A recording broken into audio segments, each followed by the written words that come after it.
November 26, 2025. Welcome back to the Global Defense War Monthly Panel. I am John Michael Chambers. We will cover from a military perspective just what is going on behind the scenes. I will set the stage for this panel before we begin with the following from Guardian Daniel R. The Great Unmasking. Elon Musk just ruined every operative's cover story. I told you 2025 was the year of exposure. I told you that massive reveals were coming before the year was over. I told you this had to happen before the major D-class, so patriots would finally see who is who and what is what in this information war. Well, it just happened. Elon just dropped the platform, shaking detonation on X with one update, the account created, location plus the new connected via section. He exposed every single operative, even the ones who hid their info, even the ones who shielded their metadata, even the ones who thought they were ghosts. They're all on the radar now, exposed in one click. And guess what? There is panic in the operative networks, absolute scrambling, VPN chaos, Photoshop sloppiness, narrative meltdowns, damage control everywhere. And it is glorious.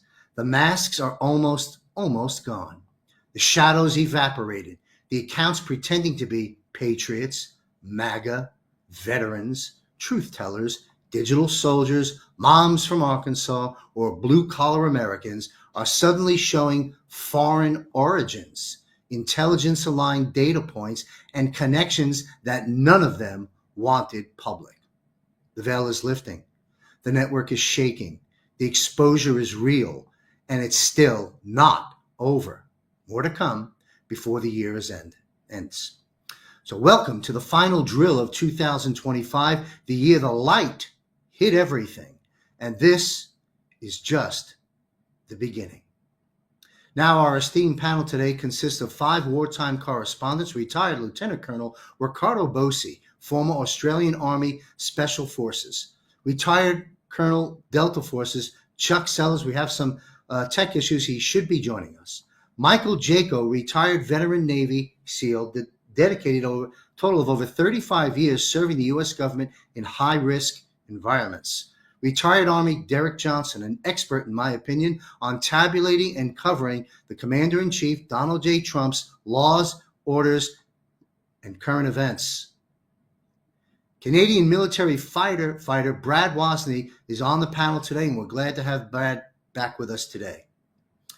So let's bring the panel on. This is a panel of experts with military and intelligence careers, having served the U.S., Canada, and Australia with combat experience as well to cut through the noise to help keep us informed through their analysis of what is going on in this war and where things are heading. So I want to thank you, gentlemen, for your service to your countries and continued service today and tomorrow as civilians. So we're going to begin this panel straight up with the first question that I'd like to take on. We can be kind of brief on this because there's a lot of stuff we're going to get into, a lot of momentum that's going to be built, but we got to get Marjorie Trader Brown out of the way. So let's keep this one brief. My question to the team, will start off with retired Lieutenant Colonel, my good friend, a warrior hero, going to make Australia great for once, Ricardo Bosi. Sir, the question to you and the panel is, Marjorie Taylor Greene, is what we're seeing on the surface really happening, or is this a full-blown PSYOP or elements of PSYOP?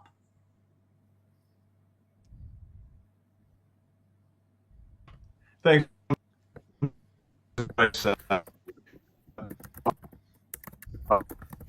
You're on the range. We've got very, very intermittent Wi-Fi.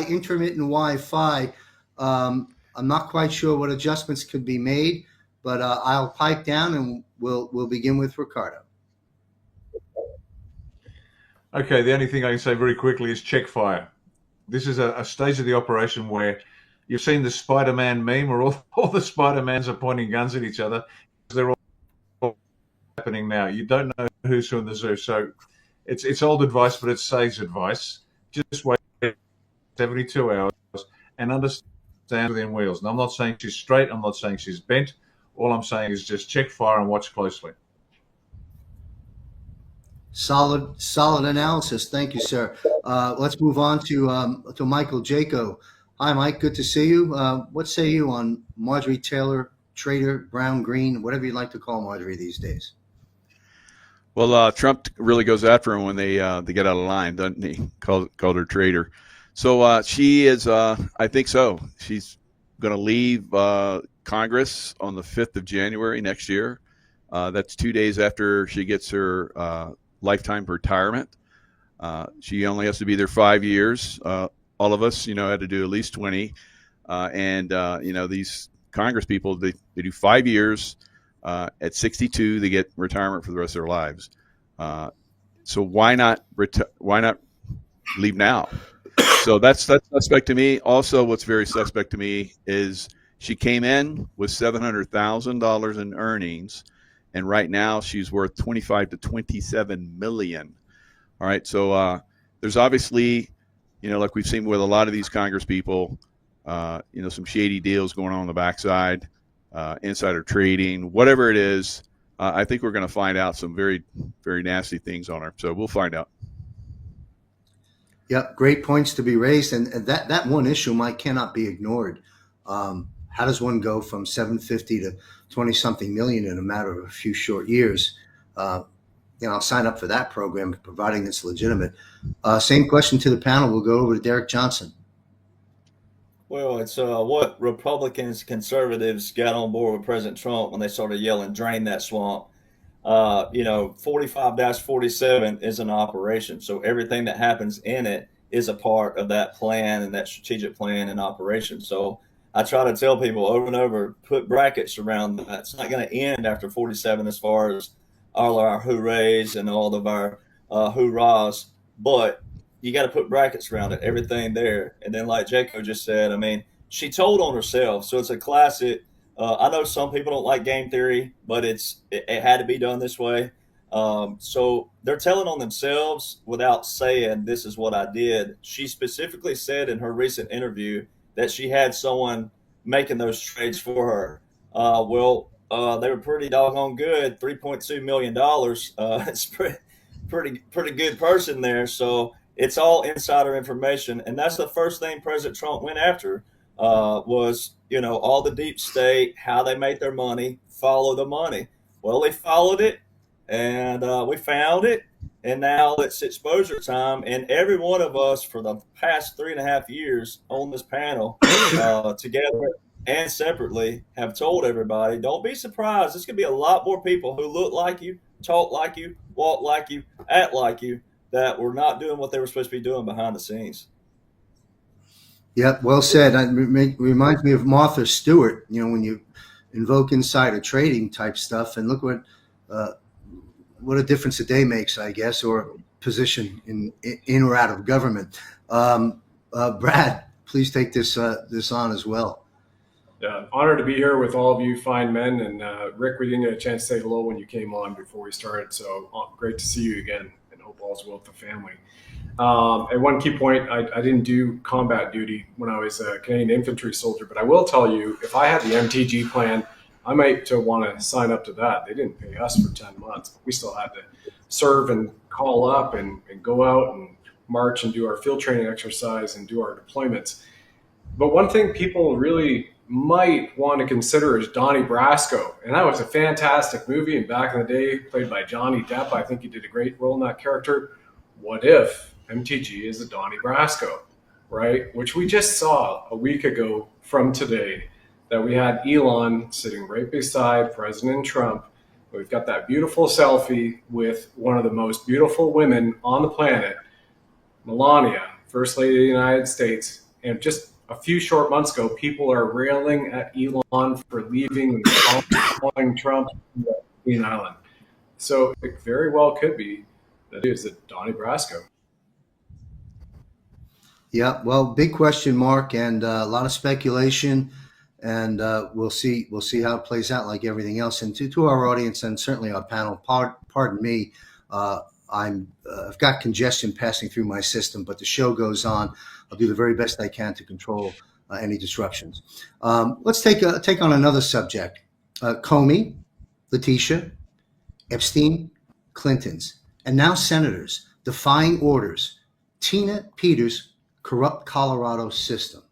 So there's some bullets. The common denominator that I see is the awareness is being raised as to the corruption in the civilian justice system, of course, individuals as well, and the acceptance, if not demand, for results, thus bringing all roads leading to Gitmo, all, it's the military, Nuremberg trials, so forth and so on. Hopefully you've understood this to the panel. What I'm saying is, with the issues I've just raised, we've got Comey and Letitia, kind of in limbo at the moment. We've got senators and others defying orders, sedition.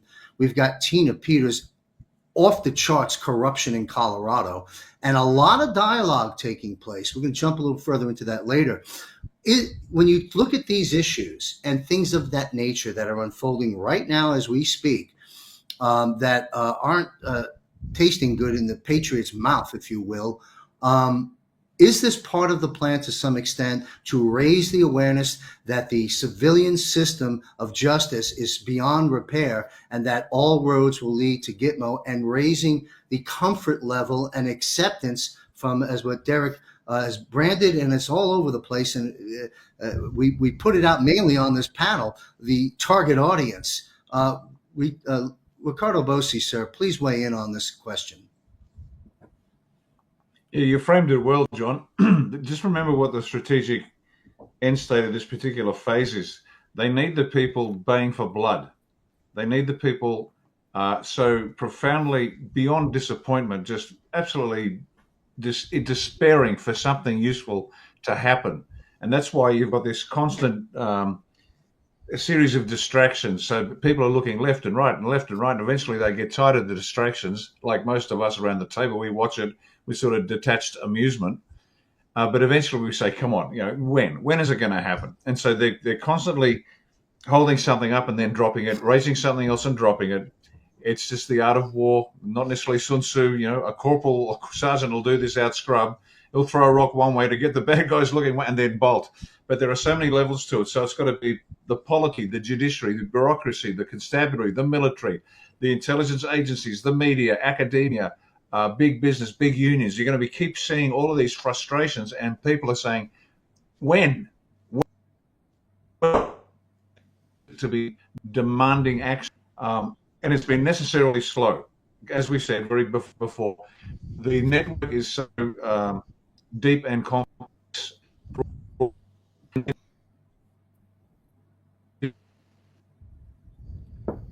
We've got Wi-Fi connectivity issues. You spoke about a network, was the kind of the last word we heard. If you can take a pause and pick up from there, sir. Yeah, that network is so deep and profound. It's taken a long time to get there. That's why this has been so slow. But we are now there. You can tell we're getting very close, and we'll be mentioning other actions that Donald Trump is taking internationally as a comm. That things are now in place. Understand, as Derek has brilliantly pointed out and patiently pointed out many, many, many times, continuity of government, under control. So whatever you're seeing is the show, whether it's Marjorie Taylor Greene, whether it's Comey and the rest of them. The point that all of this is coming to is the people must demand satisfaction. They've got to get their gauntlet and slap somebody across the face. They're going to demand satisfaction. Now, my guess, they're going to get it. They're going to get a happy Christmas if they're like us or like me. I want to see arrests. I want to see people go down. It'll be painful. The reveal will be painful, but that's my view. It's all going to come down, and that's what we're seeing. So different areas, civilian justice, military justice, you framed it well. Civilian justice has failed. Let's do something else. But that's in the context of everything. I'll say it one more time. It all has to be dismantled. And I'll leave you with the last question. In terms of when you're seeing operations, clandestine mainly, would you risk your reputation to win the war. So the boss calls you in and says, mate, we got a problem. You've got to go in, and you will possibly be remembered for the rest of time as the greatest Judas ever. But you'll be working for the good guys, and you're going to save billions of lives. Would you do it? Would you risk your reputation and go down a rat? Now, that's a tough one. It really is. But bear that in mind when you're watching people be revealed. Now, most of them are going to be crooks. We know that. I think so. But bear in mind, it's a very subtle game being played, and the cost is high. Thank you, Ricardo. Thank you. We've got Colonel Chuck Sellers here. Thanks for joining us. Can you say hello? I want to make sure your audio is good, and I'm going to bring you into the fold. Hello, everybody. Can you hear me? Apologies. Yeah, I apologize. Perfect. No problem. Thanks for. Hey, you guys are military. You make everything work in the end. So thanks for being here. The question that I'm going to repeat it because you just joined us, and we'll go to you, Chuck. I'm speaking in bullet points for the moment. Comey and Letitia, that debacle temporarily. Epstein, Clinton's testifying or whatever the case is. Now the Senate is defying orders. You've got Tina Peters in an unjust and corrupt Colorado system. I see a common denominator here as perhaps the collective of this, a common denominator is awareness may be being raised for the target audience, if you will, to start to realize that we can't get justice in the civilian system. Look at all the problems we're having with these individuals and the system, and to prepare us, because we're getting very close to moving a lot of this stuff into tribunals and a Nuremberg 2.0 with Fauci in the head seat, I might add. How would you weigh in on that notion? I agree with all of it.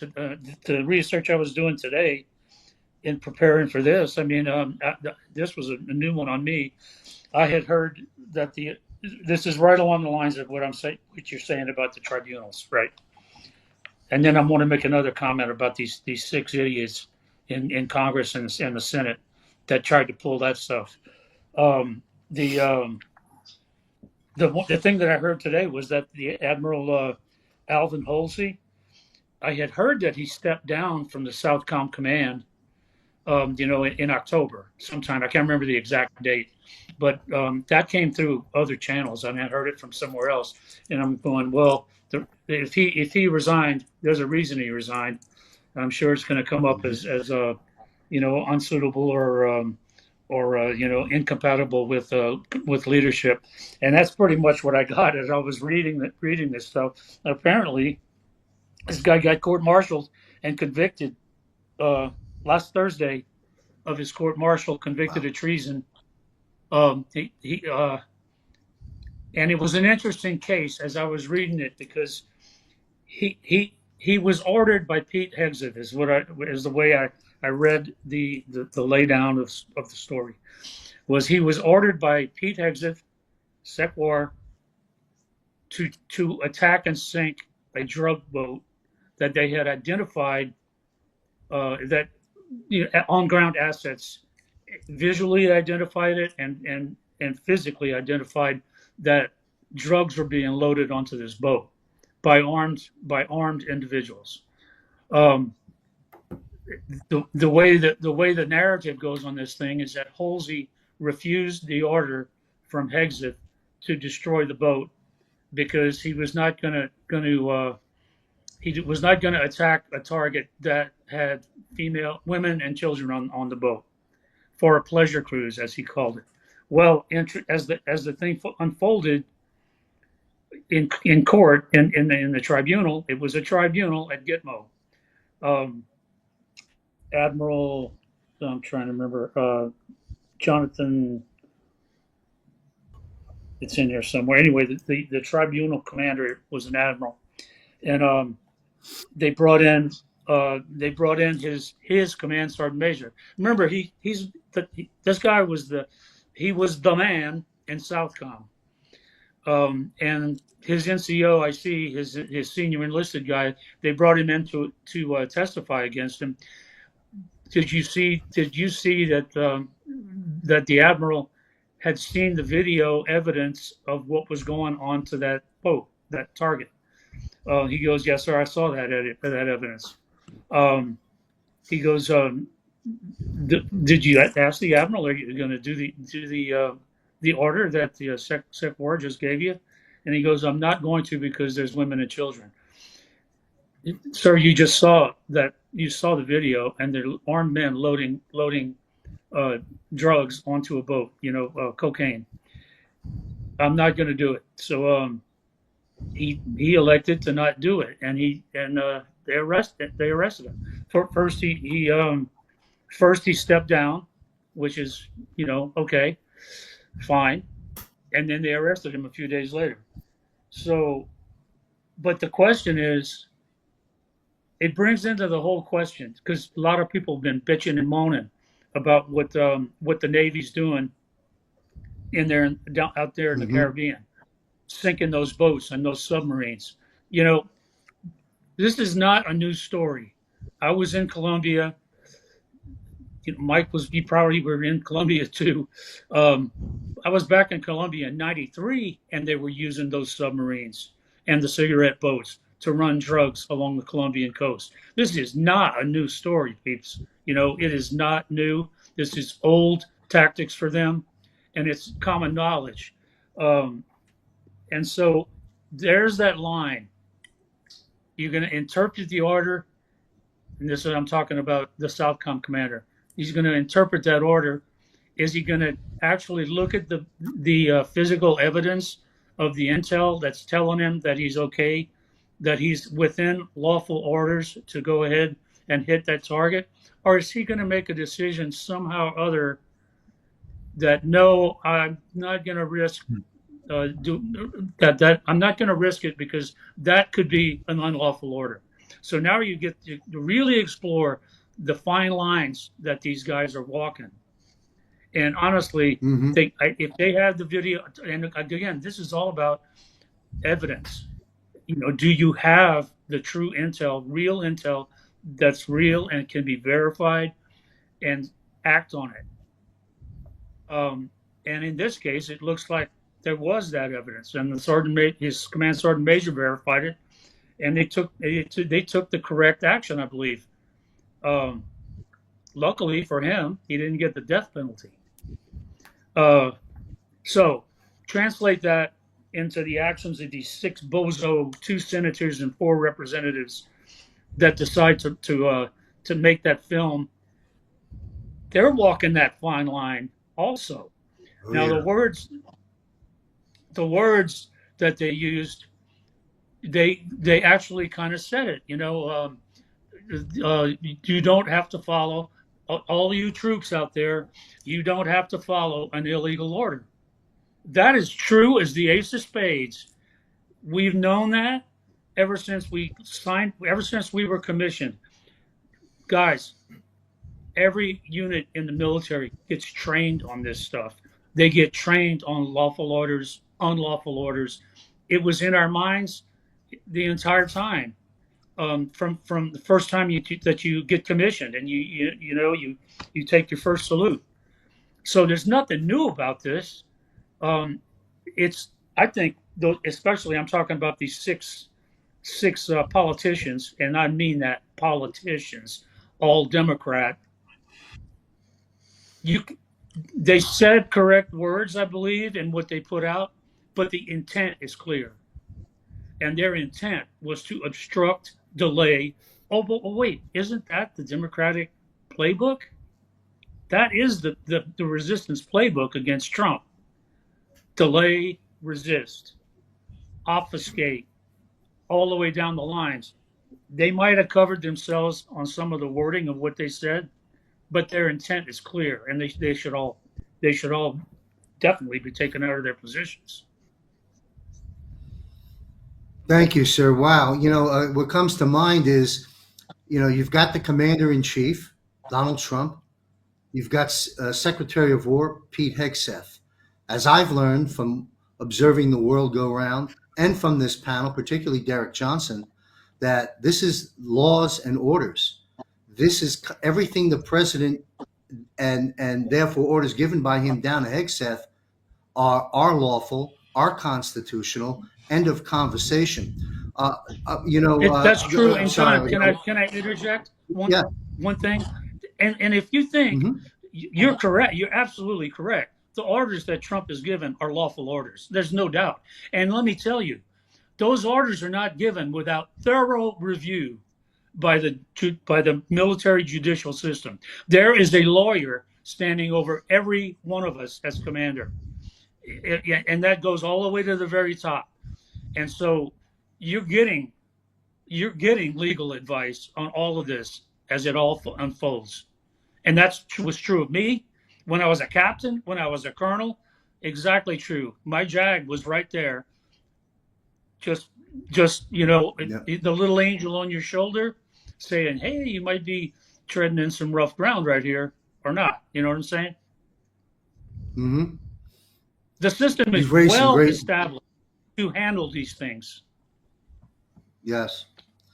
But you raised some great points. We're going to continue on. The frame of the question again was some of the individuals that I mentioned raising the awareness to get us out of a corrupt civil system into preparing us for the acceptance and demand, if you will, in certain areas for Gitmo to be fully activated for the target audience.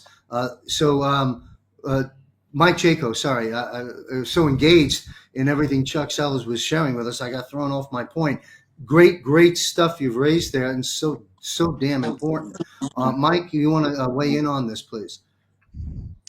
Yeah, absolutely. I'm very passionate, like Colonel Sellers as well. So if we go all the way back to the Revolutionary War, muted, we brother. had.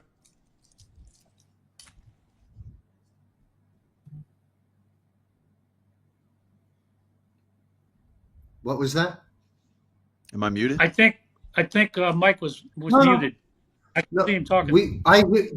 The audience hears Mike, so perhaps Jessica figure something out for Chuck so he can hear the dialogue. But go ahead. Thank you, Chuck, and go ahead, Mike. So going all the way back to the Revolutionary War, you had loyalists that fought with the British side, and then you had the terrorists, which what we would call today the patriots. So if you look at the current situation, we have loyalists to the deep state, which would be the 6 demon rats, right, that basically tried to create sedition and maybe unfortunately, have created a little bit of sedition. I think every command at this point should be counseling and having discussions. I had that in my shows, discussions about this. This is, lawful orders. When they come down, if you can discuss them, but normally when it's time to go, you don't question, you go. And that's the way the military is. And a lot of people that are probably going to listen to this aren't familiar with the way the military works, but we have to work together very quickly sometimes, split second sometimes. So we're in that same situation. So we're getting very close, I believe, to hammering Venezuela and probably some other countries down there and replacing some of their leadership. So it's going to be Insurrection Act, because we have a lot of people, like we just saw, those 6, seditious people that need to be removed from power immediately, I believe. But I think maybe the holdback is because they're waiting for go time, which I think is coming very soon.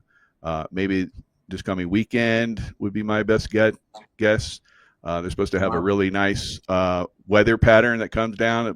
So a lot of people that might riot or protest, there's going to be a lot of cold weather, snow happening. So who knows? Maybe that's calculated into it. Maybe it doesn't happen, but I think we're right on the cusp of, kicking off a little war against these cartels, and we can go deeper into that. But these cartels stretch all the way into America. So it's going to be a very dicey little act when it goes down, and I think it's been planned out very well. So it's a coordination thing, and Chuck Sellers and I and some of these other gentlemen have been involved in, some very coordinated activities, and it's going to be very, very interesting when it comes up. I am looking forward to it. Thank you, Michael. Yeah, we're going to get to Venezuela and Mexico and insurrection just in a few moments. Same question to Derek Johnson. Well, good. You just shorten up my segment on this. We'll talk about Venezuela in a minute. Good deal. So, so I think the first thing people need to remember too during this situation, a military occupation, and Lieutenant Colonel Bosey was talking about the continuity of government earlier. So many people are not seeing that detail. And when the law outlines that we're in a military occupation and a continuity government, then that's what the law says. And because of that, that brings in your irregular warfare and your unconventional warfare. And in your unconventional warfare, that's where you'll have the SERUM pyramid. It's the resistance pyramid. And some of these things that people are seeing, riots, some of them are planned. All right, not all, but some are. And it's like getting the people involved, like you were saying a while ago. It's like, so if people will divorce their feelings, divorce their emotions, and sit back and watch, you could have been watching it the whole time, but what happens? President Trump gets them stirred up. It's called setting the bait, right? And we're talking about average Americans. We're talking about people who are on their cell phones 8 hours a day. X especially, X is ate up with liberals, so they bait them, and they do have some of those blue checks that are baiting them. And it may look like, oh, they're liberal as all get out, but they're actually paid opposition, and some of them are actually on the good side and may look bad. So they bait them. They get everybody stirred up, and then something like Comey and Letitia James. Oh yeah, we told you they weren't going to get. President Trump just posted literally 2 days ago a photo, and it says specifically when the judicial system fails, how do you go around that? And it says military tribunals. All right, so all this is setting up perfect because you don't want to put these people in a federal court, because when we have that, you'll have a O.J. Simpson, where you'll have still 50% of the people who think he's innocent and 50% who think he's guilty, and that still ends up this right here, and we never, ever get out of these trenches. President Trump is specifically designed, he was asked to do this, to be the face of this operation, specifically because he wasn't a politician and he wasn't in the military. All of us that's been military, we're okay with that. We're okay with whatever that was because he's a neutral person and he was willing to put his face on this. To me, he gets full credit, period, because he was willing to be the face of this whole world operation. So there's that. So you bait them, you get them to bite it, and then you flip it on them. And everybody's seen this along the way. Elon is a perfect one. They made them all think that President Trump and Elon had a divorce, like that. And then all of a sudden, Elon's in his black tie affair, sitting there laughing and giggling at Mar-a-Lago. And then it's like, gotcha, right? So it's all the people down here. All the rest is taken care of. And that'll come with time. The justice is coming. But the judicial system. And then like Mark Kelly, all these dudes, the biggest thing of that is what we're teaching people with those is, even though that's pre-planned, and these would have been people who were already caught back here, and now's their time for exposure. 2 or 3 of them are military. And that shows you, what did you serve for? What were your motives? What were your intent when you went into service? Was it to get the title, to go into politics, and then use that all the time to go, oh, I'm a ranger and I did this and I did 35 combat missions and da-da-da? I mean, or is it like some of these guys here? They don't walk around saying what they did. Someone else says it for them, right? And then they walk on the stage. All right. So there's a time and a place for everything. And so it's teaching people that as well, that a lot of these people in politics, they did a lot of this for the wrong intent and the motives. And then look at the Clintons. There's a prime example. The last 5 years, the Clintons, the Obamas, the Bushes have been relatively quiet, right, as far as social media. All right, especially Bill and Hillary, though, they've been retired a long time, theoretically. I mean, if you want to go back to what do you consider retirement? Well, she hasn't done anything since the run of 2016. So why is it that they can't appear with a subpoena when they were supposed to appear back in, I think it was September, October? Like, what's keeping them, right? That is all strategy. This is all part of the plan. And, the plan is outlined, but it's like we were talking in the pre-show. We can't make people read. We can't make you study, and we can't make you comprehend.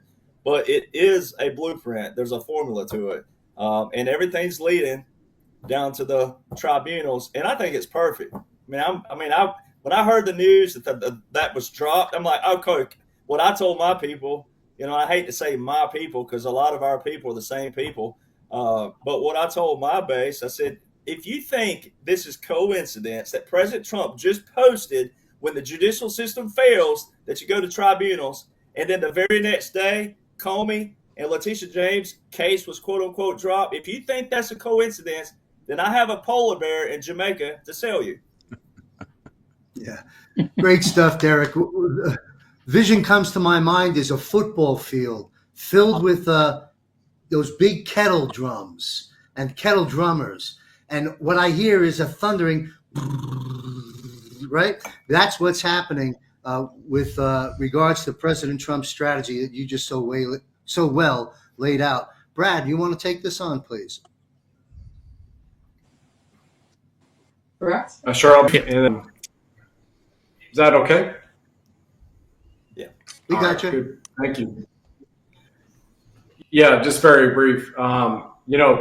Major General Valley, to give him a nod, he turns 86 on the 29th, National Treasure, right? He has said publicly, I gave 2 plans to Trump and his administration with Operation Sinaloa, a defensive plan and an offensive. Started with the defensive plan almost immediately when 47 was inaugurated. And now you're seeing the offensive plan. And so these things are being worked out. And you look at the build of any storyline in great movies or books that you might read, like Rick or his friend might have written, Dr. Reb, or any television show, you've got the build-up, the presupposition, you kind of lay out the characters. Some of those characters move around. Is that an antagonist or a protagonist? Mentor, but the mentor maybe is born or a miserable and he's actually the bad guy, but then he turns out to be the good guy at the end. They're doing this once again on purpose to wake up the world. So I would encourage everybody to just hang in there and enjoy what is going on, because at the highest levels, while you might see some problems going on, which is still happening in every one of our cities and municipalities, and Tina in Colorado, I mentioned earlier, John, which, by the way, from being a guy who lived there as a legal resident in America myself, in Edwards Valley in Boulder, Colorado, that was back in the time you could go to the restaurant like the Gas House in Edwards in Beaver Creek, and they still had hitching posts in 2005 and 6 where you could be a cowboy and go up there. So where are the cowboys going in to get Tina Peters? I mean, it's real unfortunate to see what's happened there. So put a lot of prayer around that woman, everybody. But at the highest levels, this has already been worked out, and they're seeing where you exert pressure one area, a couple places down the system in the pipeline, you might see, oh my gosh, we got to plug that leak over there. And that might be through land warfare very soon, because President Trump has already announced that he has green-lighted special operations to happen in Venezuela. And we know for a fact, some people here that have already gotten the intel that it is happening, which is wonderful to hear. Mm-hmm. Yep, great analysis. Thank you. You mentioned Tina Peters, perfect dovetail. We'll go to Ricardo. Tina Peters. Okay, I'm going to be very careful with my wording here. I don't want to be out of context or misunderstood. Tina Peters, she's in the hole, she's out of the hole. She's in the hole, she's out of the hole. President Trump, to my recollection, 4 public statements, demands and threats concerning freeing Tina Peters. Now, don't get me wrong, I'm well aware of the real plight and injustice that's been done to Tina. But am I crazy? Again, we're going to Ricardo now. Am I crazy in thinking that there is some aspect of a psyop taking place involving the Tina Peters situation? At the risk of repeating myself, a show we did just recently, I say it again. Is this real or is it not? Let's assume for the purposes of this discussion, the Tina Peters is actually undergoing this injustice. If that is the case, should she be rescued? Maybe.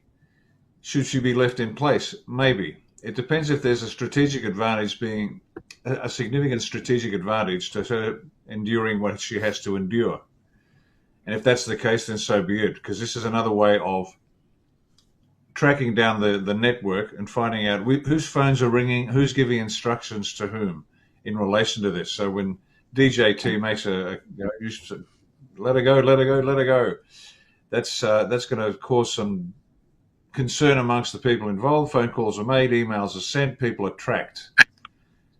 Is that a cold way of using a 72-year-old lady who's been unjustly treated? Maybe. It's war. Maybe it's real, maybe it's not, but it's war. On the other hand, as I said the other day, if the lads go in, the question was, should the lads go in? And it'd be a tremendous morale boost. Something's happened. Somebody's finally done something. And it's not unlike the Doolittle raid on Japan after Pearl Harbor was hit. And they stripped the B-25 missile bombers down to basically nothing. They carried bombs and little else. They flew off the carriers and they hit Japan in short order, very shortly after Hawaii was hit. Now, was that a sound tactical plan? Absolutely not. The planes and the crews were sacrificed. They tried, those that got through to China, and they were told to land there and make their way home. And, a little bit of escape and evasion is good for the soul, apparently. So tactically, it wasn't what you call a sound plan. Strategically, it was brilliant because American people got that shot in the arm and they doubled their efforts to defeat the click-running Japan. So I don't mean to be sitting on a fence. I'm not. I'm just trying to give a couple of perspectives here. Is it real? Great. If it's not, then fine, Psyop. Can they still work the Psyop to get some advantage? And again, ladies and gentlemen, the wheels within the wheels are just so extraordinary. Man, it's a tough gig, but there you go. That's the best I can give you.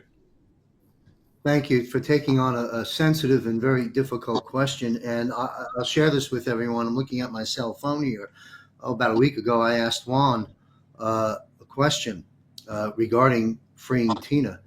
I've certainly learned a lot from this Global Defense War panel this year about the continuity of government and where we're actually at in a wartime command structure.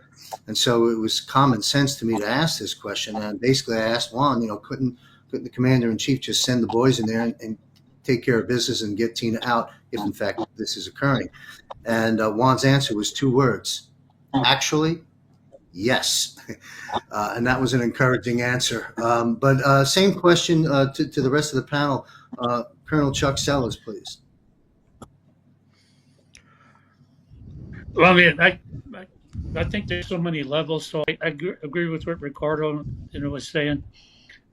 It could be either way because it's all part of the grand strategy. It got to be part of the grand strategy, and we're not going to see all the little pieces in there that are running. So I don't know. It could be either.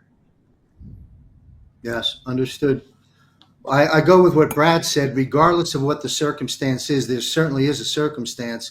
Prayers absolutely in order for Tina Peters, and each of the colonel's points are very well taken. And that brings us to Mike Jaco. Yeah, I've talked about how Tina Peters needs to have like a Delta mission, like we did in Panama. Colonel Sellers and I were there, and so was Juan O'Sullivan. Actually, we talked about it, but I think there's a timing issue that's going on right now, like I talked about. There's a coming conflict. They don't want to compromise that. That's my thoughts on that. Maybe that conflict was going to happen a little bit sooner, and they could have rolled up and with a bunch of Marines and said, "Give her up. We're going to take charge of her, and you guys are done." Because when I look at Colorado now, I've been to Colorado. I love Colorado, but Colorado is a captured operation right now. And there's a lot of states that are captured operations, and they're going to have to be taken back. So I think that's what's going to happen once this kicks off. And maybe they'll let her go earlier. Juan has said that they're right on the cusp of letting her go. So maybe there's something happening in the background that will let her go. So none of us here have that insight. All we can do is speculate. But I think we're close. Very close to her being free. Good news. Thank you, Michael. I just want to say this real quick. I moved to Colorado in late 90s, spent 10 years there, so some of the best years of my life, beautiful state. But, and I was focusing on, besides my financial services business at the time, focusing on songwriting at the time. And I'd written a series of songs called Songs from the Light, sort of spiritual, freedom type music. And let me just summarize it. You're right about Colorado being a captured operation. As far back as 1999, when I was there, I bumped up against some powerful people whose names are widely known the world over, that didn't like my presence there. And they had a lot of power. And they didn't like my presence just because of the CD I was circulating of the truth. And so I think you're right. I think the captured operation of Colorado, it's just one man's simple opinion, began a long time ago and is fully manifested now, become a place that is not what it once was. And hopefully, we will eventually get that straightened out. Same question on this subject of Tina Peters to Derek Johnson. Well, I'm not very versed on her whole situation, but I do know enough about it to say this. One, do you believe President Trump is Commander in Chief? Yes. All right, that should be your answer. All right. And then two, if you believe that, then you got to believe 45-47. He put that on his ball cap April the 2nd, 2023, which was a year and 7 months before he became 47. You see the 1-7 there? How many times is it mathematically impossible? I mean, we're at so many now that no one can recollect the number 17. Then also the judicial system. I have a timeline, which is a whole other setting and a whole other podcast, but I have plenty of those on my Rumble, etc., where I show this timeline of the 2017 to 2021, 21 to 25, and then right now 25 to present day. So January the 20th, 2025. The first term was your resetting of your legislative branch. The second, what people thought was quote unquote Joe, was actually a reconstitution of the executive branch. This is all in laws. It's all outlined. There are publications to show the blueprint. So that was a puppet government, which is your heavy unconventional warfare, and then your government in exile. And right now you're going through the judicial resetting. So the first one was a resetting of the legislative branch. The second is the resetting of the executive branch. And right now, it's what's judge this, judge that, judge this, judge that, court this, court, judge. It's all you hear. And it's a resetting of it.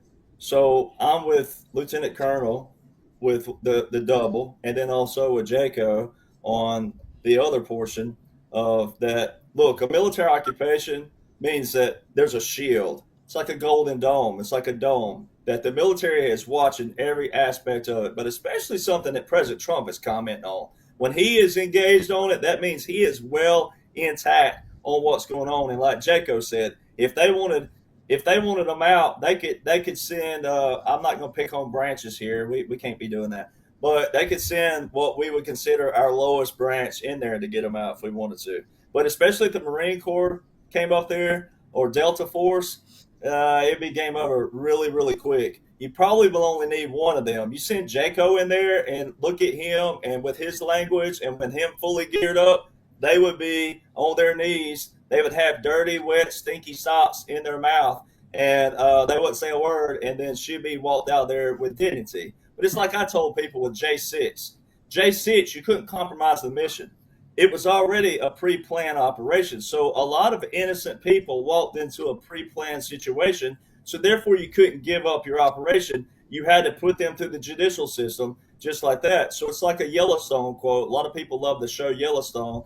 And there was a protester in there. She loved what she did. She protested all the time. Then she got arrested, and then she got put behind bars. And then Kevin Costner, who was playing John Dutton, he said, well, isn't this what you wanted? Right? So you kind of have to own it in another sense. So if I was Tina, I would own it. I'd be like, like my, whatever you want to call it, pin myself. So you got to think of it that way too. It's like when you're a warrior, and as Lieutenant Colonel Bosey said, this is a war. It is a war, and we're seeing what kind of people are standing up in a protected shield. So they actually kind of want to see people do this in another manner. And I tell you what, for 72 years old, I think that's pretty badass, if I could say. Oh, without question. Thanks, Derek. Brad, you want to tackle this one?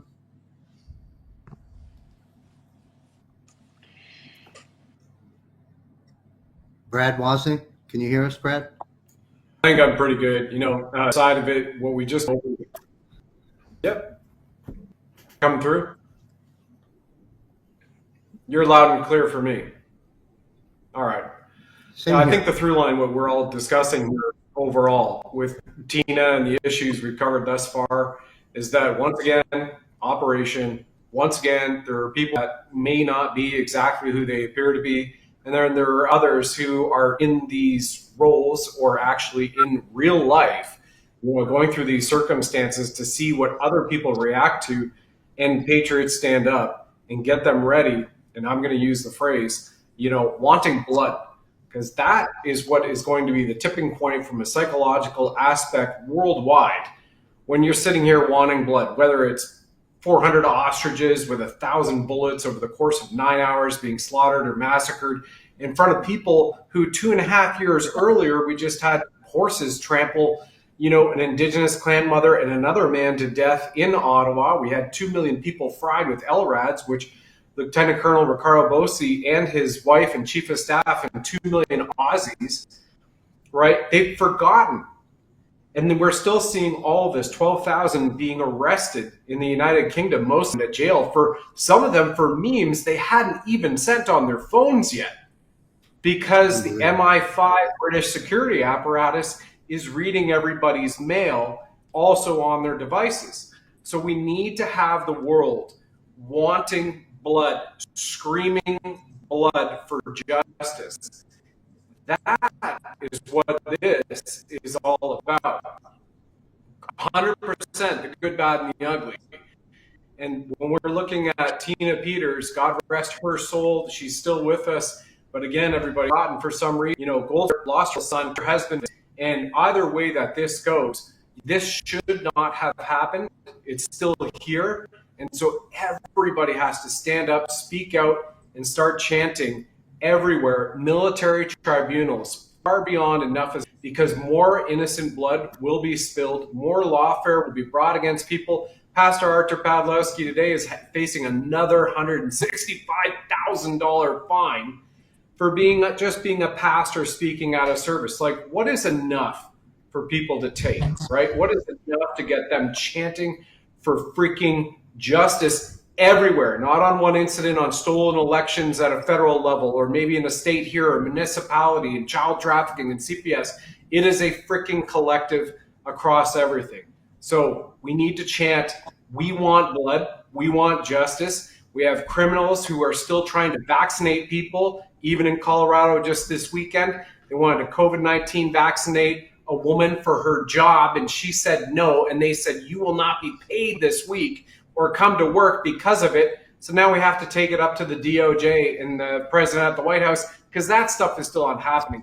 We want justice and we want blood. There are people who must be hung, shot through proper military tribunals with unequivocal evidence. And Elon even said it 48 hours ago on X. He said if there is unequivocal evidence of murders, they must be murdered, hung. They're killed, not murdered, right? Those murders. And then Valentina Gomez even backed it up and said, yeah, including rapists as well and drug traffickers. So the whole world needs to shout this on social media right now, out loud, and not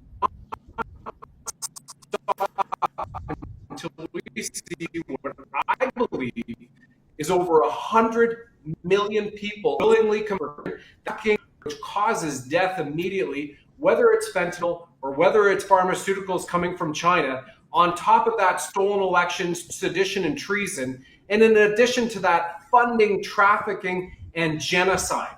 I believe there's over 100 million around the world that need to be arrested, and we need to see or know with absolute certainty, not through AI-generated memes. We save the kids, and they don't see this for sure for our generations going forward. This is the generation, every man, every woman, every freaking teenager needs to know that this is the line in the sand, and we must see heads cut off, people hung, people shot, people with lethal injection, provided there's unequivocal evidence of the fact that they've done these crimes. And it ends there. We end the constant perpetuity of evil in our societies going forward, and our children are saved going forward. justified passion, and so well said, and a great close to the chapter in question that we kicked off a bit ago. Thank you so much, Brad. I want to ask our panel right now to give me a 30-second answer on this, and then we're going to move into Venezuela, Mexico, and a few other issues. This is an important question. The reason it can pretty much be answered, I believe, pretty quickly is because I think you know the answer. And the reason I want to raise the question is you got the MAGA wafflers and you got the target audience having a field day right now on Comey and Letitia. And I'm, for one, I'm tired of it. So what happened? What is the civilian recourse? And will justice be served to Comey and Letitia and others that may fall into this category soon? Ricardo Bossi, sir. Yeah, they'll all be taken out. Nobody gets away this time. Nobody gets away this time, all the way down to the bottom. The entire system is coming down. The entire structure has been dismantled. It'll be rebuilt, and we're going to have to go through a period of relearning how to be human again, because we've been so demoralized through brainwashing, the full parade of crimes against us will be revealed, and then we can go. But everyone's going down, folks. Just relax. You'll be very satisfied. You'll be very satisfied. Thank you, sir. Colonel Sellers, please. I agree with Ricardo. I think this is the beginning of the dominoes, the beginning of all the dominoes that are coming down, and that's why I think they are going to be held accountable. And it's a good thing. It's a really good thing. And I hope these 6 Democrats who came out with the seditious, BS that they came up with, I hope they pay the price too. I mean, I'm not saying it's the death penalty. It might not be, but they sure as hell shouldn't have their jobs. Well, you're in good company. The president has called that out publicly. Michael Jaco, same question. And if you wouldn't mind also answering, Michael, will Comey and Letitia end up in the tribunal, or does it business get taken care of on the other side? Yeah, absolutely. Military tribunals, I'm sure all of us have been either part of them or seen them or know people that have been part of them. It's extremely efficient, hours to come to a decision, and then there's justice, whatever that might be. You're confined, or you go out, you stand on a platform, and it drops, and you don't drop all the way. So there's probably going to be a lot of that. I think there's 6 people in the Democrat Party are going to face that. That's my views on that, and I think that's going to be the justice that we're going to see for a lot of these people. Thank you, Michael. Derek Johnson. What's the typical, again, you bait them, you bait the people. This is all that is. It's just showing the exposure of that. Then you got to go to President Trump's post just a couple of days ago. When the judicial system fails, you go to military tribunals. And you can most certainly try civilians in military tribunals. That's Title 10, Chapter 47, Section 802, Article 2 of the military law. And then one other thing is President Trump, I got to meet one of his best friends who's the only person who can still call him Donnie. All right. And he said, right when my friend Donnie looks like he's about to lose, that's when the storm's coming in. So they're getting everybody prepared. This is just set the stage for the tribunals, not federal anything. Great. Thanks for citing those codes on civilians being tried in military tribunals. Very, very important. Everyone take note. Brad, take this on, sir. Well, when the Commander-in-Chief of Australia, whom I've identified for years, Ricardo Bossi, Lieutenant Colonel, says it's going to happen, then it's going to happen, especially with the other men assembled here with Michael and Colonel Sellers as well at the highest levels ever in America. And to back that up, just a few days ago, the DOJ announced that they had arrested 7 Canadians from Quebec to Ontario to Alberta, and they were hunting another Canadian and extraditing them to America to stand justice in America. So those comms are wide open right now, everybody. But again, I'll go back to what I just said earlier with passion. don't just sit there and wait for it to happen on X. I would like to see everybody get out there and demanding the justice. Thank you, John. Perfect. Thank you. Epstein. This brings us to the Epstein files. As this panel pointed out way back when, the target audience and the MAGA wafflers were all out against Trump when Trump said certain things about the hoax of the Epstein list and, blah, blah, blah, that this was a ploy. This panel called it out as a strategic maneuver. Well, this panel has been proven right. But where is this heading now that we've advanced to this stage in the Epstein release? And how do you see this playing out for the Clintons who refuse to appear? Ricardo Bossi. This is where you need to stock up on the popcorn. Again, watch the show. Look, we know that they've both gone down. We know this is part of the show. They've been charged, been tried, found guilty, executed. That's done.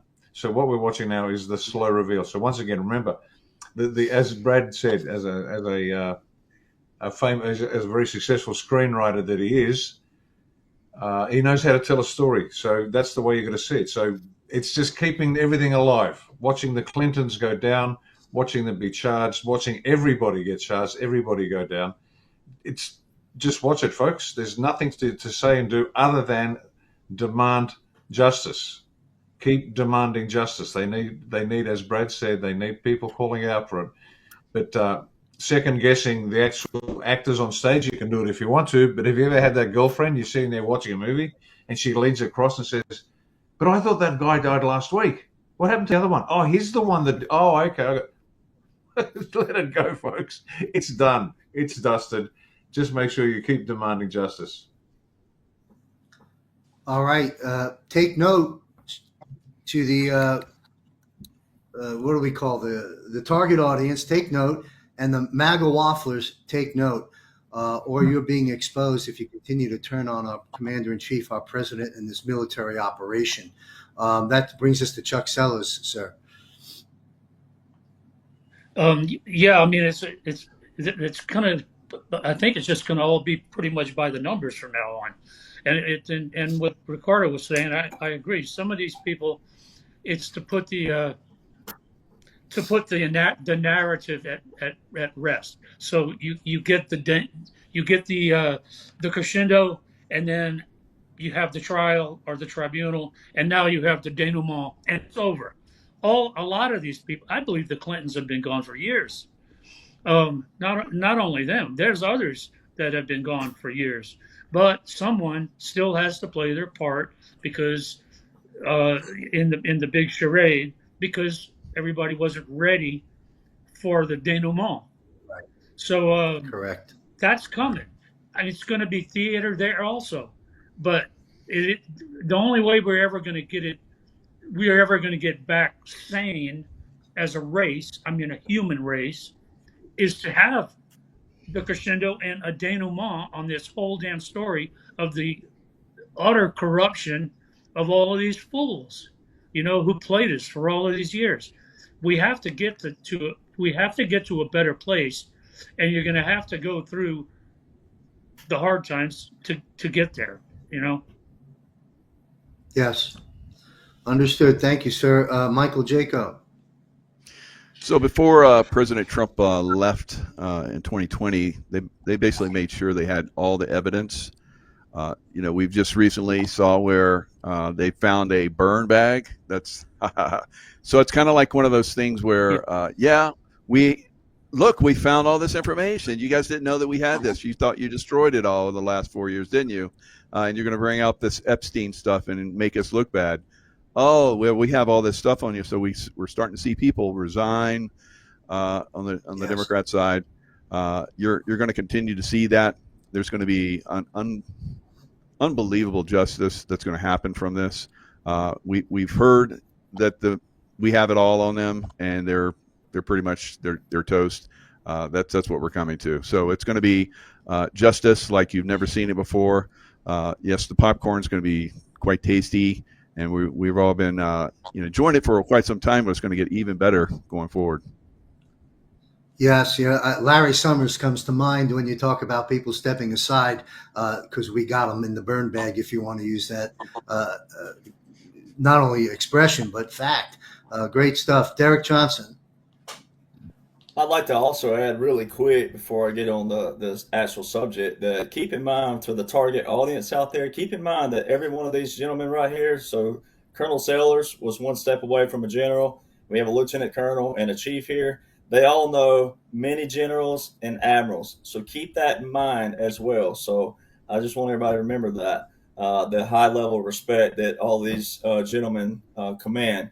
Also, in the military occupation, all right, this is kind of how I'm going to do a quick summary of this. In a military occupation with the people like the Clintons, as Colonel Sellers said, been gone for a long time, but you still need the faces, you still need the names, you still need the players and the actors and actresses. Well, this is an old tactic that Jaco could talk days and days and days of that the CIA have been doing for years, right? You still have to have special operations all the time. JFK, before he, quote unquote, all right, April 1962, all right, he was talking about guerrilla warfare and that we needed to implement that in our military and be the leaders of it and dominate that. That way we always dominated the rest of the world in the field who tried to grow and to do exactly what the deep state's done all these years. So there's that. So in a military occupation like this, right, there's certain players that are doing certain things. There's certain people who are real, certain people who aren't, good that look bad and bad that look good, etc. So I like to do this in the timely manner of Christmas coming up for certain people, right? Well, the movie Home Alone is going to be played a lot. In the portion where the little dude's sitting on the steps and he goes, "Hey, you morons, you guys give up or you thirsty for more?" Right? Well, the only person who can actually exonerate President Trump, it's not us. It's not any high-level ranking military. It's the other side. All right, but you put them in positions when you can find them back here, and every one of these men who have been in those positions know this. You put them back here and say, "Look, you have a conscience. You can tell us now, or we're going to play your freaking movie to the public, what you think is your legacy, and we'll trash President Trump. He's okay with that because he signed on for this." And then the finale, though, as the colonel just said, the crescendo, well, the finale is going to be, though, then the people are going to find out what you were really doing. And you can have your way in history. So President Trump and the good men and women who signed on to this, it's always looking at history, how history is going to judge you. All right. And you don't want to go down in history as a Napoleon. I can tell you right now, if you're a good person with a conscience, if you don't have a conscience, then you're going to be taken out anyway. Look at Hakeem Jeffries. He's a perfect example right now of someone that they built up. He stood there like James Stewart on Mr. Smith Goes to Washington, and the liberals were like, "Oh, that's our hero. Look how long he's standing in there talking." And all of a sudden, he probably should, even though I know it's all part of the theater, but for them, he should have consulted with Hillary on how to delete his emails because he's linked to right into Epstein after Epstein was convicted of sex crimes, right? Asking for money. Just typical Democrat. We know that. Typical liberals. All right, so then Epstein had the most perfect leverage when he was living on President Trump. President Trump didn't become the threat January the 20th, 2025. President Trump became the threat June the 16th, 2015 when he rolled down the escalator. So guess who was still living at that point? Epstein. All right, and there's no any evidence of President Trump with any correspondence during this time period ever. When he said he etched him out, he etched him out. So who would have had the greatest leverage on President Trump if he was in these quote-unquote files? Epstein would have had that. His first run-in with the law was 2005. So people got to do the math there, divorce your feelings and emotions, and also know that in another theory, the justice system way back then didn't do what they were supposed to do. So this is also a waste of taxpayer money if it was a real situation, right? It'd be a waste of that, taking this through oversight committees and all this other things that they should be doing other things, right? So the judicial system. And then one last point. If you hated President Trump, if you truly hate the man, and you say he's a dictator, a king, a pedophile, a threat, wouldn't you try to abolish every single thing that he put into place? So how was it that all the Title 10 and Title 32 military orders made it through 2021 to 2025? How was it none of the tariffs were revoked or terminated? How did all these things, laws and orders of President Trump, get to 2025? That's all you need to know.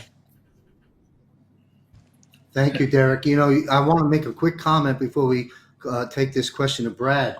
You acknowledge, and rightly so, the respect that this panel has earned and deserves for their incredible service in uniform and out of uniform, because that oath never sunsets. I want to acknowledge that as well, and I want to let our audience understand something. This isn't some podcast. This is a military and intelligence panel of brave, heroic experts weighing in on the things that are on your minds today. You should listen up, do some homework, but listen up. This isn't just some entertaining podcast. This is a military and intelligence panel that we bring to you each and every month. And having said that, let's go to Brad Wozni to close out this this question on surrounding the Epstein issue. Yeah, and I echo those sentiments, John. This is not just a podcast, and I really hope that is driven home for the audience. I know it definitely is for most people as well too. And maybe next time I'll call my sister and bring her in, because you know I had a little bit of the military side, but she had a lot of the intelligence. And if people have forgotten a little bit about that, both her and I have been at the Pentagon, but she also taught at the Pentagon. She taught at the DIA and the NSA before CISA scooped her up. Took her there for an 8-year career. She went dark for 2 years. And when she popped back up under the Harper administration, where she was giving the prime minister briefs, but Americans are familiar with the PDB, the Presidential Daily Briefing, she ran the team that oversaw that to give it towards the exit of her career because of stuff that went on. So she saw a lot. Again, part of the Five Eyes back in the day. And as it relates to Epstein, I can tell you 100% verified that this relates to all the child trafficking rings and the exposures throughout the world. And for the Canadians watching and listening, Picton Pig Farm, that goes back to the 1970s. The Clintons are implicated in it.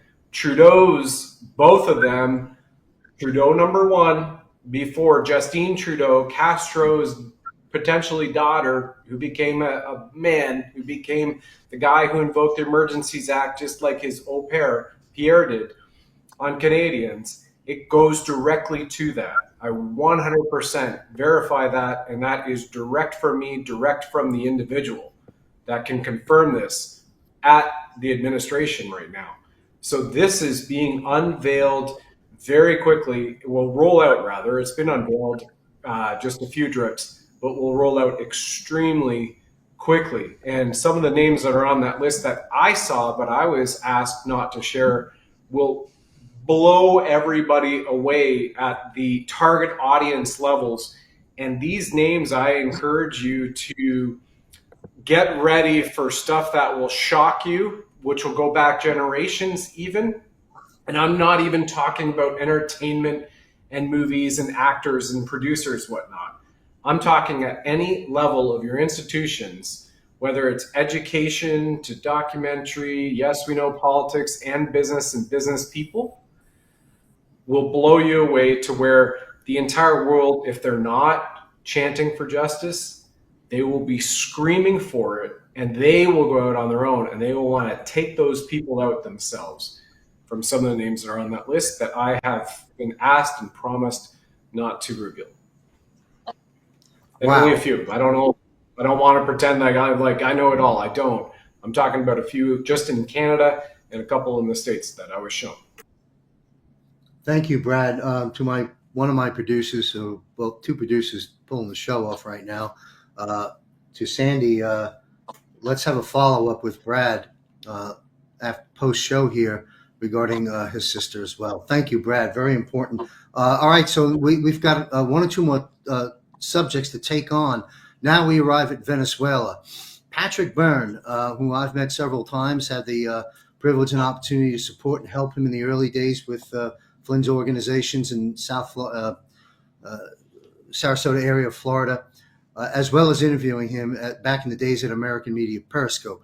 Recently, and I encourage our audience to go there for gaining further insights into Pat Byrne, I interviewed Patrick Byrne on Conversations of Consequence, a different show I have where I feature some of the most important voices of our time. And you'll gain some great insights into the man and the sacrifice and risks that he has taken on behalf of this country and the rest of the world. Of course, when I speak of Venezuela, I think of Patrick Byrne right now, who, in my opinion, laid a lot of the groundwork very successfully in Venezuela, resulting in a $25 million bounty on his head. And now we have President Trump blowing the drug cartel vessels to smithereens, and thank goodness for that. Now, let's peel the curtain back a bit. We'll start with Lieutenant Colonel Ricardo Bossi. What is the full story that is unfolding, perhaps a little bit more behind the scenes, concerning Venezuela, and where does this take us, and how does this end with Venezuela? I heard a podcast recently from a guy, ex-Special Forces guy, and he indicated he wasn't keen to go back to another jungle to fight local bad guys. And that was his view of Venezuela. Okay, let's elevate our thinking a fraction. Oh, maybe it's about drugs. Keep going. Maybe it's about human trafficking. Keep going. The levels that'll be exposed over time, and I'll stop at the human trafficking bit. There are levels above that. But Venezuela is a hub in more than one way for the highest level of not just depravity, but just the money going through that place. And it's got nothing to do with growing dope, I can tell you that. So the levels at which that are being exposed, what the issues are quite significant. There's a reason why Venezuela is the target. Of all the targets down in South America, why aren't they hitting other places? Because, well, they're not as important as Venezuela. And you've got to put your thinking cap on to figure out what else is going on down there. And as I said, it's not just about the human trafficking, billions of dollars being transferred through the country, through the mechanism there. And it's got nothing to do with the people. The people are fine. Venezuela should be one of the richest countries on the planet. It was on its way to becoming one of the richest countries on the planet. It is just rich with resources. It should be heaven on earth.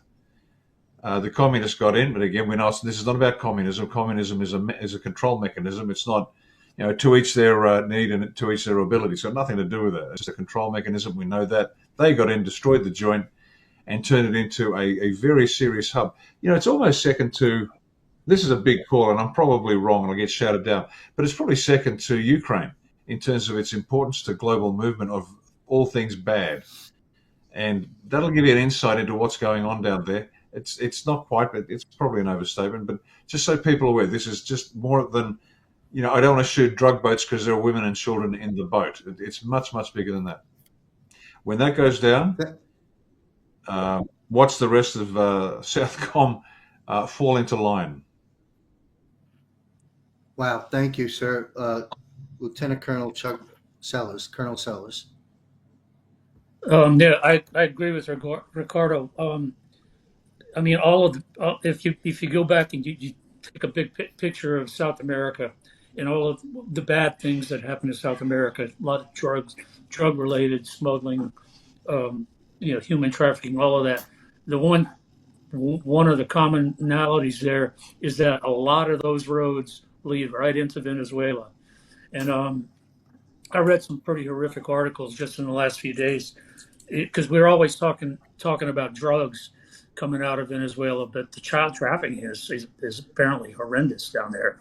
And there's actually, I think there are actually operations that are probably pending right now that we're going to see some special operations type things happening on the ground there, and not necessarily against the cartel because of drugs, but because of child trafficking and child rescue. I think that's pending. I think that's all part of this thing. There's so many levels of criminality that are going on in that country. And people think of it, it's just the cartels. It's like in Mexico, it's the cartels. No. This is the criminal organizations that are being coordinated and supported by the communist Venezuelan government. This is a different thing, because this is like they're using all of the engines of economics, warfare, all of it, but they're using it in a bad way. And they're controlling it and coordinating it at the highest level of the Venezuelan government. That's bad. that is a bad thing, and that needs. I think that in the end, that is going to be changed, because that's the nexus of it all, and it has to be changed if we're going to stop it. Thank you, sir. Very important. Michael Jaco? Yeah, we just saw recently in Brazil where the military, specialized military and police went into this one residential area and hit the drug cartels and so forth really hard. It was like a battle going on for, a day or two. That is the opening round of what's coming all across that region. So Bolsonaro was basically taken out just like Trump was. And Lula, who is there, is part of the drug cartels. He did not come down and help those guys when they were down there getting shot up. He didn't send any reinforcements.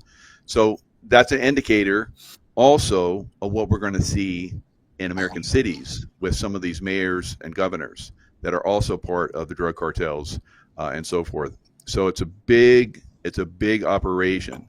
It's not just Venezuela. It's Colombia. It's Brazil. It's probably some other countries down there.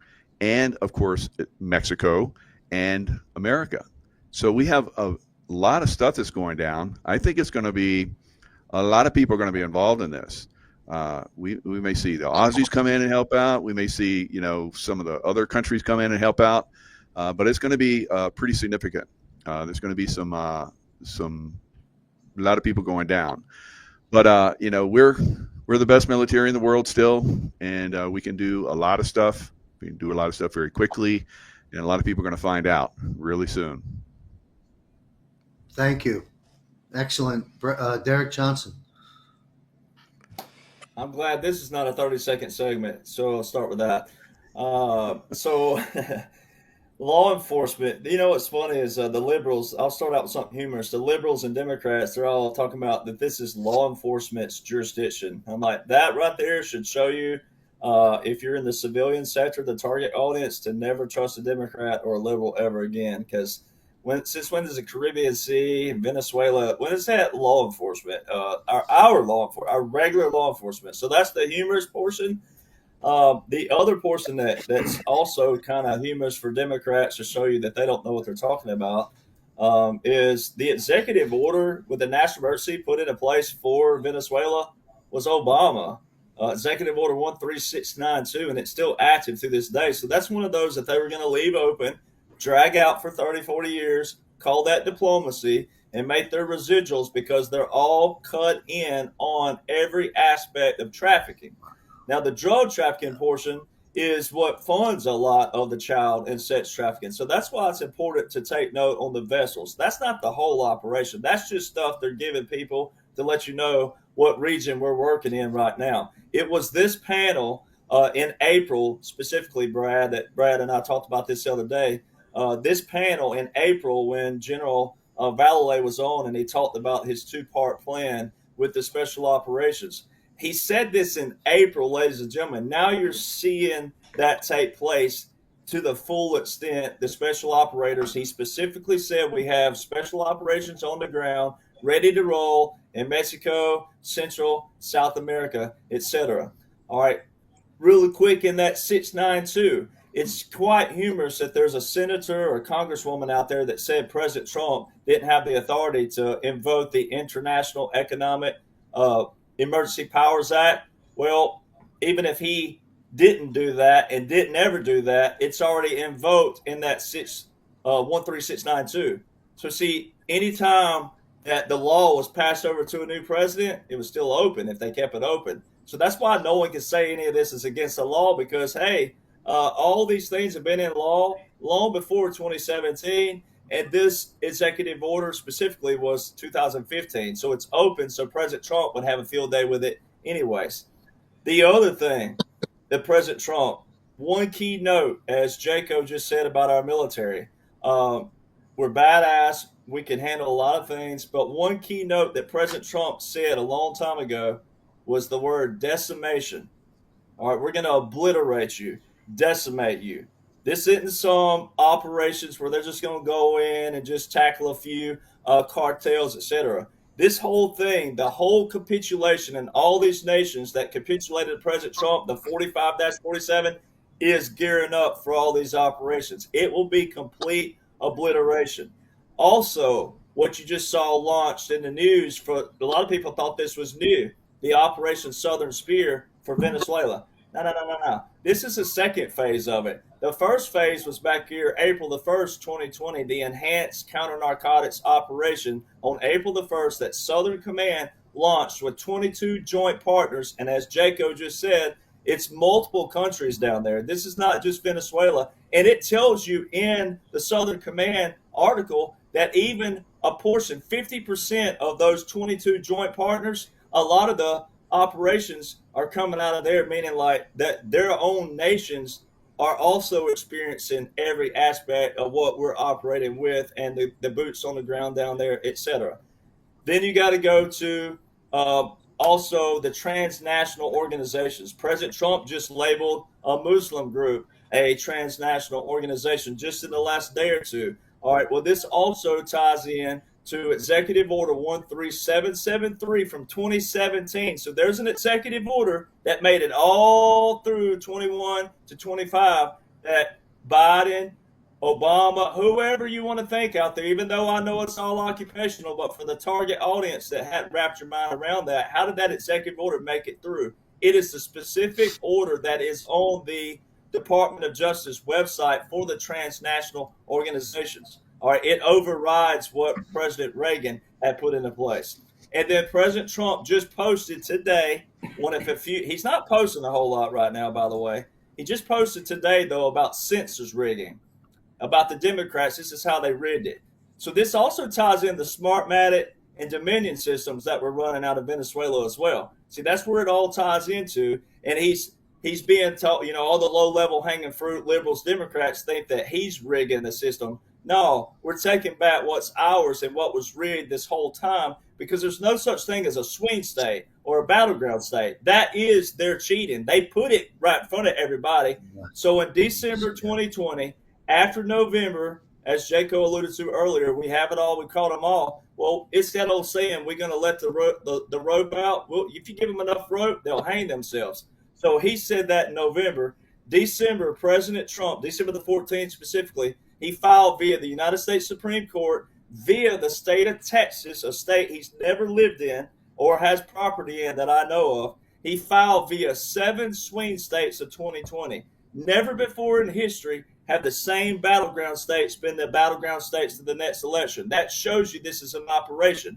He won every one of those 7 swing states, not by vote, ladies and gentlemen, only by lawsuit. That's what that tells you when he put those posts up that he won those 7 battleground states. So, see, if you know those things, you know what's coming down the road, which will be your disclosure, and then your closure will be in the golden age, and then all this stuff will be exposed. And as Brad said, they'll be in the streets wanting justice once they build this up a little bit more. But this is way more than just drug trafficking. That's just to show people where our military is operating.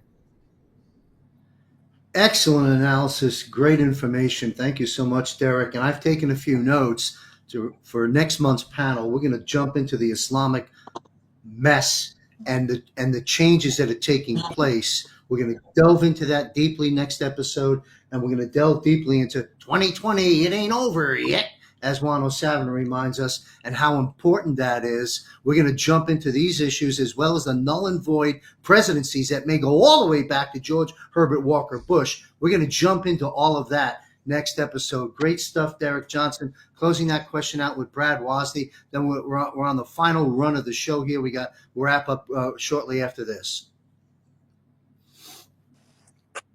Brad, any weigh in on Venezuela? I think we've got it. There you are. You're unfrozen now. Thank you.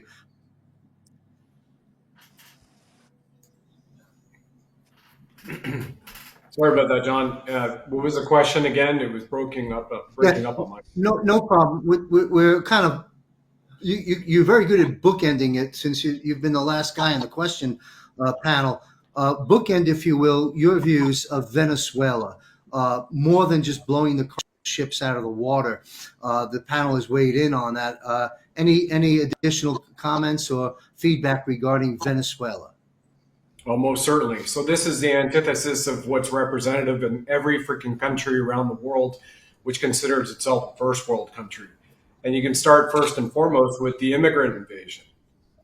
And what we're using this, the way I see it in my purview, is that this is the counterpoint to, okay, so you have drug trafficking and child trafficking and cartel type operations. But as you guys have already well pointed out, you literally have a rogue state, is what you would call it if it was a Tom Clancy novel from the 80s once again, right? You have Maduro and the cartel, which are set up and being puppeted by hidden actors behind them, which might all go back to communist China and certain factions there, as well as other deep state operations from other countries around the world that are focusing on that to be a fulcrum to then go out and take down America, take down Canada, and then take down other Commonwealth countries and be a nice hub for its operations. So it's being flipped back, in my opinion, for the world right now to go, here's what that represents. But just from an extension to that on a storyline,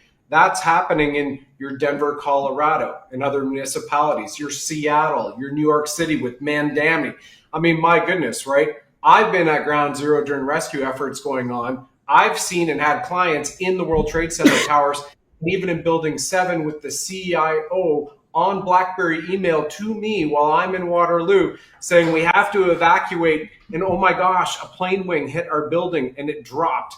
And then they fired the missile into the Pentagon, which has been verified by Wano Sabin, which he said came from an Israeli submarine, which surfaced in the Potomac and fired the Tomahawk cruise missile into the Pentagon, of which I also happened to be on the BlackBerry team receiving emails from them, Booz Allen Hamilton and other military operations that were killed or were surrounding that. Michael has been there just very shortly after that was fired into the Pentagon. So again, what we're seeing this to be is that antithesis of cancer that is representative in every segment of society, whether it is the immigrant invasions that have been brought over, and you can call it the radical Islamics, but you also have in Vancouver, BC, Khalistanis who were kicked out of India saying you're a terrorist group. So they come to Vancouver, they go to places like Surrey, BC, they set themselves up, and then they're walking around with daggers and swords and saying they want to kill Indians in the streets of Vancouver or Surrey, BC,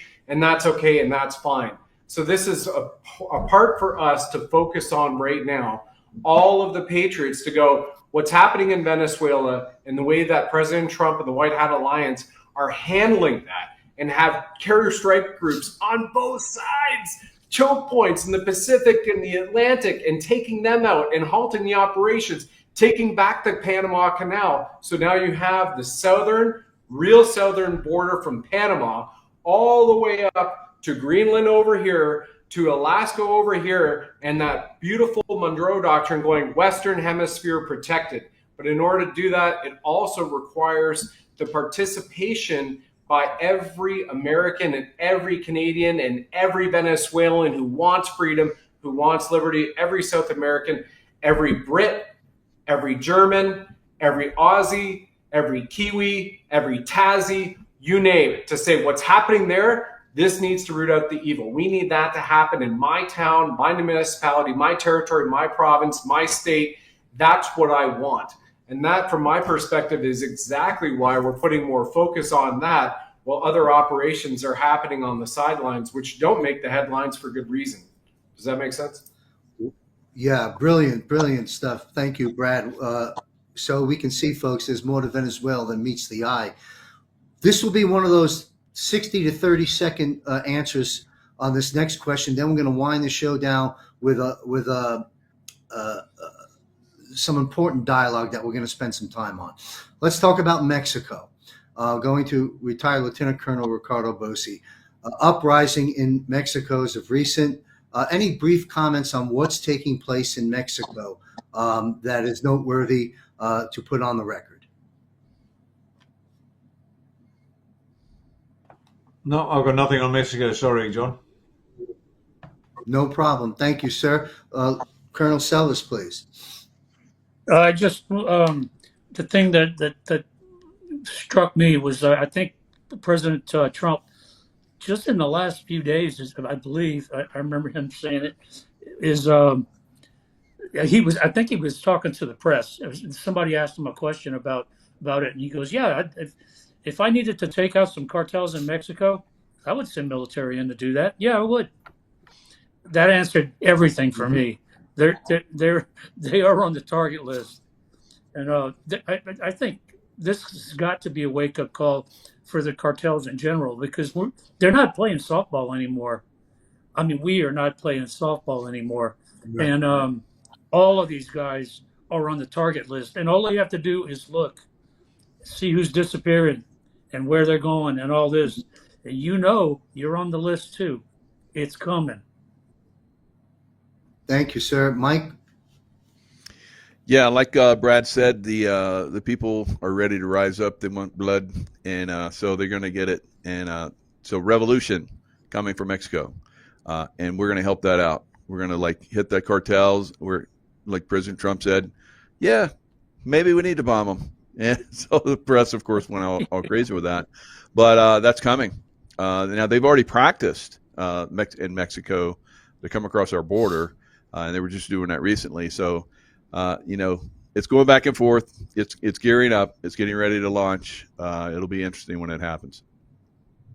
Thank you. It brings home the title that this panel, particularly Derek Johnson in the early days of the panel, raised the issue, and that is that President Donald Trump is the supreme commander in chief of the Allied forces, rearranging the deck of this world, bringing us into a golden age. And unbelievable. I mean, it is unbelievable what every human being that's got their eyes open and their ears listening, and where the shows like this are reaching them. What an incredible time to be alive. Derek, quick comments on Mexico, please. Well, one thing I forgot to mention on Venezuela, but it applies to also Mexico as well. But most of the stuff's already been done. It's just giving the people a place to be protected where they can rise up, so they're not going to be in any harm's way when they do so.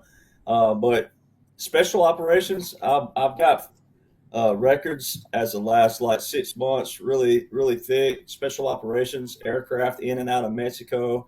All through Central America, all over the Caribbean. So our aircraft are all over that region. And then also really quick too with the Panama Canal that Brad mentioned, I wanted to add too to that really quick as you move up into Central America and then up into Mexico. But the Panama Canal is another one of those executive orders 13936 from July 2020 that has a national emergency that quote unquote Joe continued 4 years in a row just to hand back to President Trump to call him a dictator with. So see, it shows you it's an occupation, it's an operation, everything is shielded, everything is captured that needs to be captured. And then one thing like President Trump to show the supreme commander. Now, naturally, your Democrats and liberals, your low-level hanging fruit that are still regular civilian target audience, they're going to say, that it's unetiquette and uncouth and all these other things. But when you know all the laws and orders, just for example, the Saudi prince, you don't put your hands on the Saudi prince in public like President Trump did. So that shows you right there he's the supreme commander. And that's just one of the many things that's been shown. But Mexico goes back to General Valle that Brad knows really well, and deserves all the accolades in the world again, and a happy early birthday to him. But the special operations in Mexico. So the Mexican people have to want that too. And just to keep in mind, the whole feature was Del Rio and Eagle Pass, Texas, back during your border situations. But the closest nation that was in Del Rio that they were saying on the media, this should show people, was 1,536 miles, and all four regions would have had to cross water to get there. All right, so that shows you right there that Mexico had to stand. They had to stand and fight too. So it's great to see people all over the world that are rising up and realizing that we're all common. every Spanish person I know, and I serve with a lot more Spanish people than I serve with anyone. And their family values and their religious values and principles are top notch. So, a lot of Americans in my region, especially in the South, tend to forget that. They tend to think that because a country seems like it's a bad country or awry, that there's not good people in each country, and there are most certainly amazing people all over the world. So it's great to see, though, that people are rising up, and the ones that aren't, they're going to get left behind and wish they would have been a part of it. We're all God's children. We're all brothers and sisters, and the unity, country by country, person by person, is unstoppable against the evil satanic forces that have made Earth a living hell. That's coming to an end. Brad Wozni, if you would like to bookend this for us, I'd appreciate it. And we're going to get into our final question. I'm glad you brought up Mexico, because those people there, they really highlight the journey that they've been under. And for example, to that fact, Michael and I were together for a better part of a week in Cancun, Mexico, just a year ago, springtime. And the Sheinbaum election was going on. She hadn't been elected as president yet. But a mutual friend that we were talking to there, a guy by the name of Cameron, like, how many candidates are running against her? And he said there were 31. They were all executed and taken out by cartel. And just a week ago, we saw a mayor of another town in Mexico who was executed on camera because he asked the president, Sheinbaum, to come in and handle the cartel because he wanted to clean up his town. So there's a massive heart in those people. It doesn't go back to any ancient civilizations, primarily Roman Catholic. Dios es primero. They typically say vaya con Dios. They know what is right, and they've been living under a forced boot, and they want freedom as well. Just like everybody who has been born under God's light or come to it across our great earth. And I think if we just stand up and we speak out, the powers that be might feel they have more permission to move faster and don't have to do their part and keep awakening people. It's our part. Thank you, Brad. And again, to the target audience and MAGA wafflers, we hope you're listening very clearly to this panel. We're winding down the episode here. Long setup, so give me a few minutes here, because I'm going to be raising multiple points. So I'm not giving this esteemed panel instructions, but you might want to jot down some notes to capture everything I'm about to walk us through and turn into a question. So here we go. The National Guard is ready, along with other military support here at home in every state. The bond market implosion has begun. Juan has reported on this. It will be epic. So is Jamie Dimon, for whatever that's worth. With the economic moves at play, namely the tariffs, currency war, and battle of the resets, dismantling of the Federal Reserve and the IRS, coupled with all we have already been discussing in this broadcast, sure seems to me that Gitmo is calling. How close are we to the arrests of many? And I understand, again, a lot of this has taken place, a lot of it, some of it hasn't. It'll all be surfaced. So how close are we to the arrests of many, including namely Clinton and Obama, and or the reveal of what has already taken place in Gitmo and other locations? I'll conclude in a moment. And due to the criticalness at this juncture in these final dangerous battles, the enemy will hit us hard. And Juan has told us that our NDE, America's, or near-death experience, has not yet arrived. He's still on the record. I asked him on camera last month. Do you think that President Donald J. Trump will invoke, now we're going back to what Michael raised earlier, do you think that President Trump will invoke the Insurrection Act? Will he officially declare martial law, and if so, what way, in what locations, and what so forth? Break all that down, if you can, for us, panel. Break this down for us, as it seems to me somewhat imminent and very important. I know that's a mouthful. I'm happy to repeat certain aspects or bring clarity to the question, but we'll take it to the top of the board here with retired Lieutenant Colonel Ricardo Bossi. The first point was the rest. We're going to have my guess, we're going to have a happy Christmas, which will indicate there's sufficient will have happened, and you can define what's sufficient for you. We'll have sufficient cause for celebration coming into Christmas for those of us that celebrate Christmas. That's point number one. Point number two, the near-death experience, it will occur, but it's the white hats will leave it to the very last safe possible moment. There is going to be pain, whether it's geographically isolated pushback from black hat strongholds or what form it takes. It'll have all and everything you can imagine it might be. But what I'm fairly certain about, it'll be the last safe possible moment. People will be in pain, they will be frightened, and near-death experience, indeed, yeah, that's a good expression for it, because everybody has to be woken up, and we have too many people that are still worrying about their Bitcoin. Will I have $3 billion or $4 billion? Oh, Jesus, I tell you, your focus is on the wrong thing. If that's what the target audience out there is focused on, they're in for a world of pain. The rest of us know what's coming. It's like catching a big wave. You might get dumped, but you'll get through it. These people are going to drown. And your last point, John, what was that one? Good question. Let me pedal back. We cover the NDE aspect, Insurrection Act, martial law. Are we getting close to these measures? It looks like we are, in my humble opinion. But your view is far more valuable than mine here. Yeah, no, you've beautifully. I think it is coming, but the martial law will only occur when the people demand it, quite literally. The White Hats are more or less ready to go. We're getting close. We know we're getting closer. For example, Trump, through Rubio, has now started collecting global statistics on the civilizational war which is being conducted by the uncontrolled migration, the two-tier justice systems and policies that Western governments are applying on their people. That's a big thing, right? The king, really? And he's actually now telling the world, okay, give me your stats, we're going to find out what's going on, and we're going to start taking some action. So that's a huge comp. That's a whole show in and of itself. And so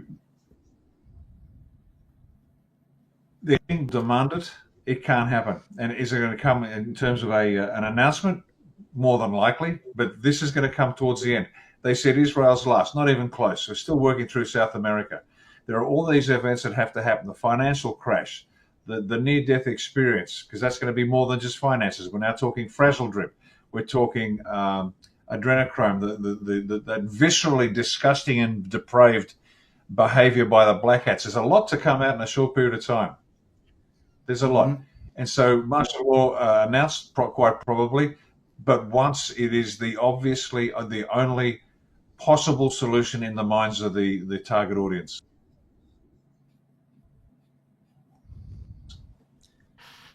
Thank you. We had a bit of a delay there, but we've got you on record. Thank you, Ricardo.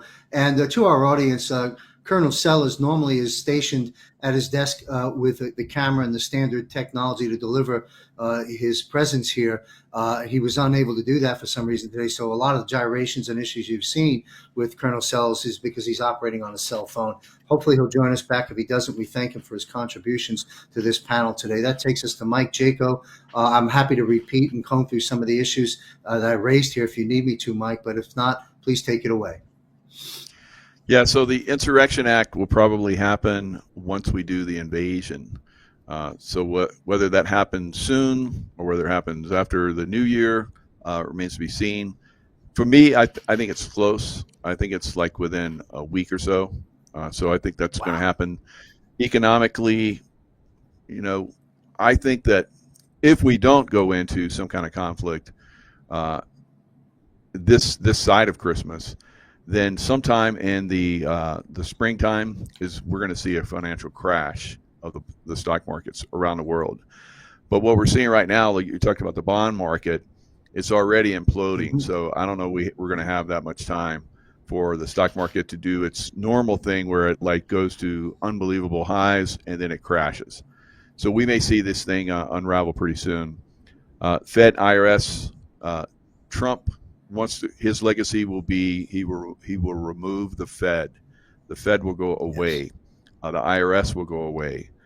We will have fair voting same day with the paper ballot. That will be his legacy. And if we were not to get voting, he could change everything, and then the Democrats get back in power, and they'll just do away with it. So I don't think that's going to happen. I think we're going to see at least another 12 years worth of Fed or Donald Trump type of I don't know who that's going to be, but he's not going to stay there that long. But maybe JD Vance, but we'll see. The arrest will be pretty significant. It's going to take a long time. We had the revolution, and it wasn't that long later that we had the War of 1812. So it's going to be a process to take out the evil that's here in America and the world. But I think it's going to happen fairly quickly. The liberals here in America are gearing up for a civil war. There could be, and they're training. I've seen it on Alex Jones. He's talked about how there's all these groups that are, have been training. A lot of people that sell guns. When President Trump came into office the first time, he saw like the liberals and the pink hairs, the green hairs coming in and buying guns and shooting and all that kind of stuff. So I don't see that much from them. But of course, during the Civil War, we duked it out pretty good with the Democrats. So I think that this time there's not going to be widespread. I think it'll be militia involvement from people like myself and Derek Johnson. So I don't know. Maybe we get involved. Maybe we don't have to. But I think there's going to be a lot of just real quick cleanup. They'll move to the cities. Some of the big cities will resist for a while, and then we'll clean those up. But it's here. It's very, very, very close. We may have a good Christmas. I predicted last year that I saw that Christmas would not be so happy, but I'll always like to see that I'm wrong in some things in my predictions. But I hope that however it goes down, it's quick. It's not as brutal and nasty as it could be. I don't think it will be. But it's gonna come. There's going to be a cleanse. Thank you. Great insights and wisdom there, Michael. And I just a quick comment, and we'll continue on the panel. My quick comment to the target audience, to the MAGA wafflers, to anyone listening. When Michael said we're going to get rid of the Federal Reserve and the IRS, I know a lot of people going, yeah, right, sure, that's never going to happen. Okay, that's a typical response within those segments. Well, you know what? I'll remind you of this to our audience. When President Trump took the podium and it was inaugurated in 2016, and he brought the military brass there as a clear statement, he said, I'm giving you back your country. I'm returning the power back to the people. Well, we know the great American coup of 1913 swept away the issuing power and control of our currency. And so how could President Trump return the constitutional republic and the power back to the people while keeping the Federal Reserve and its cousin, the IRS, sitting there intact? Not going to happen. Michael is absolutely spot on. They're being dismantled. They're being taken down. It's going away. And for the other great point Michael raised, because later, if Democrats, if and when that party still exists, or people of that mindset get back into power, they don't have those machines and those systems to take things down any further. Great stuff, Michael. Derek Johnson. Well, there's no other reason to have a President Trump as far as if people want to waffle, right? Again, there would be no reason to have a guy who was never in politics and also never in the military to come in, which specifically the way you prove that, again, are the laws and the orders that are currently invoked, which is what we keep stressing. It sounds like a broken record, but it's all in the blueprint, the formula, and it's in a sequence as well, what's been taking place, and it had to be done this way. And so there's no other reason why a man like him, if I can use humor here, I'll just show you something. I have buddies that don't have names and faces to the audience out there, but I asked a buddy of mine, I said, hey man, if you're a billionaire, we're talking about a buddy who was in the military, so this is military humor. I said, man, if you were a billionaire, would you, and this is not military occupation, military operation, and hey, you're going to have protection, but just straight up on a normal, would you try to save this country? If you were a billionaire, would you leave playing golf every day, flying wherever you want to every day, et cetera, just to have president on your title? Hell no. That's what he said. Now that's slang and humor for you. All right. And that's a veteran who he's pretty decorated and a good dude. So, but now, then you add protection, occupation, operations, all kinds of special forces. Then they'd say, yeah, obviously. But why would a man leave that just to have the title president? No way. I've seen his lifestyle, and some others have here. You wouldn't do that. So there's that. And then, as Jaco just said, look, there's a few big things that are just massive outliers that if President Trump, for the people that just thinks this is real time and not occupation, not operation, what we know, but just for real time, if President Trump didn't do certain things and have those on his historical resume, then he would be classified as a failure or just every other president that we've had in history. And that's not what his task and role and face is put here for. So, and that's one of those is the election, the same day voting and the watermark ballots and everything else. But election interference, because that's where they have captured and controlled the United States of America, but it's also where they captured and control the world. Because Bolsonaro, talking about Brazil again, President Trump had him with him in 21 a lot. He showed him at all these different places with him, had him at CPAC as well. So that was a visual to show people there is an operation taking place. It may be far-fetched to you right now, and that's okay, but until you read, study, comprehend not only the federal government side, which still should be small, but then irregular and unconventional warfare, which means special operations and tactics and strategies. Don't be saying nah and none of those things. Now, like tariffs in a normal setting are obviously government and their presidential authority, but they're also a part of an emergency power. So when you know there's all these emergency powers invoked, then you know you're operating with the emergency power side. And the tariffs also prove what's going on. From 2021 to 2025, not one single tariff was removed by quote unquote Joe for the people that thought he was real. All right. From 2021 to 2025, not one single Obama, Clinton, Bush 1 or Bush 2 appointed judge tried to block a tariff from 21 to 2025. And they also showed America that 21 to 23, a Democrat president, Democrat House, and Democrat Senate, and they couldn't terminate one single thing by President Trump. So that alone right there, even if you don't know great details of laws and orders, should answer that there's something unique going on, and we're the ones that can tell you. Now, President Trump's alluded to, he said, from the 1870s to 1913, we have more money than we knew what to do with. Well, he's alluding to two different things. He's alluding to 1913 when the Federal Reserve was established and income tax. But he's also alluding to the fact of that's when the deep state hijacked everything because they knew the American people, the public, weren't paying attention to what was going on a daily basis because they were farmers, blacksmiths, doctors, etc. But that's why every American is always supposed to know what we know on a daily basis. I mean, it should always be kind of like the back of your eyelids, always. No, you probably won't talk about it, don't want to at every dinner table, but you're supposed to have this as a foundation. All right. Then President Trump just posted yesterday or day before, remember your oath. Now, he's not talking to you civilians. He's talking to all of us veterans in this nation, like Michael Jaco just said. He's talking about all of us that carry that oath because we might get called back into a position even outside of your typical involuntary and voluntary callbacks for your reserve components, etc.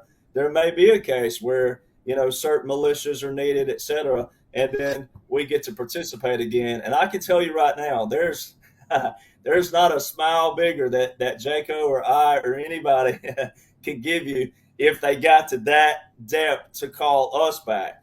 I don't think we're going to get there, but if we did, I can tell you right now that would be it. It would be a hard day to get me back in a uniform, because I would have to borrow some Ranger panties from Jaco or something like that. That's what we would look like going back to service, right? Whoa! You're supposed to. No, you need. We get back in the uniform. I'd be like, no, we got this right now. Let's go.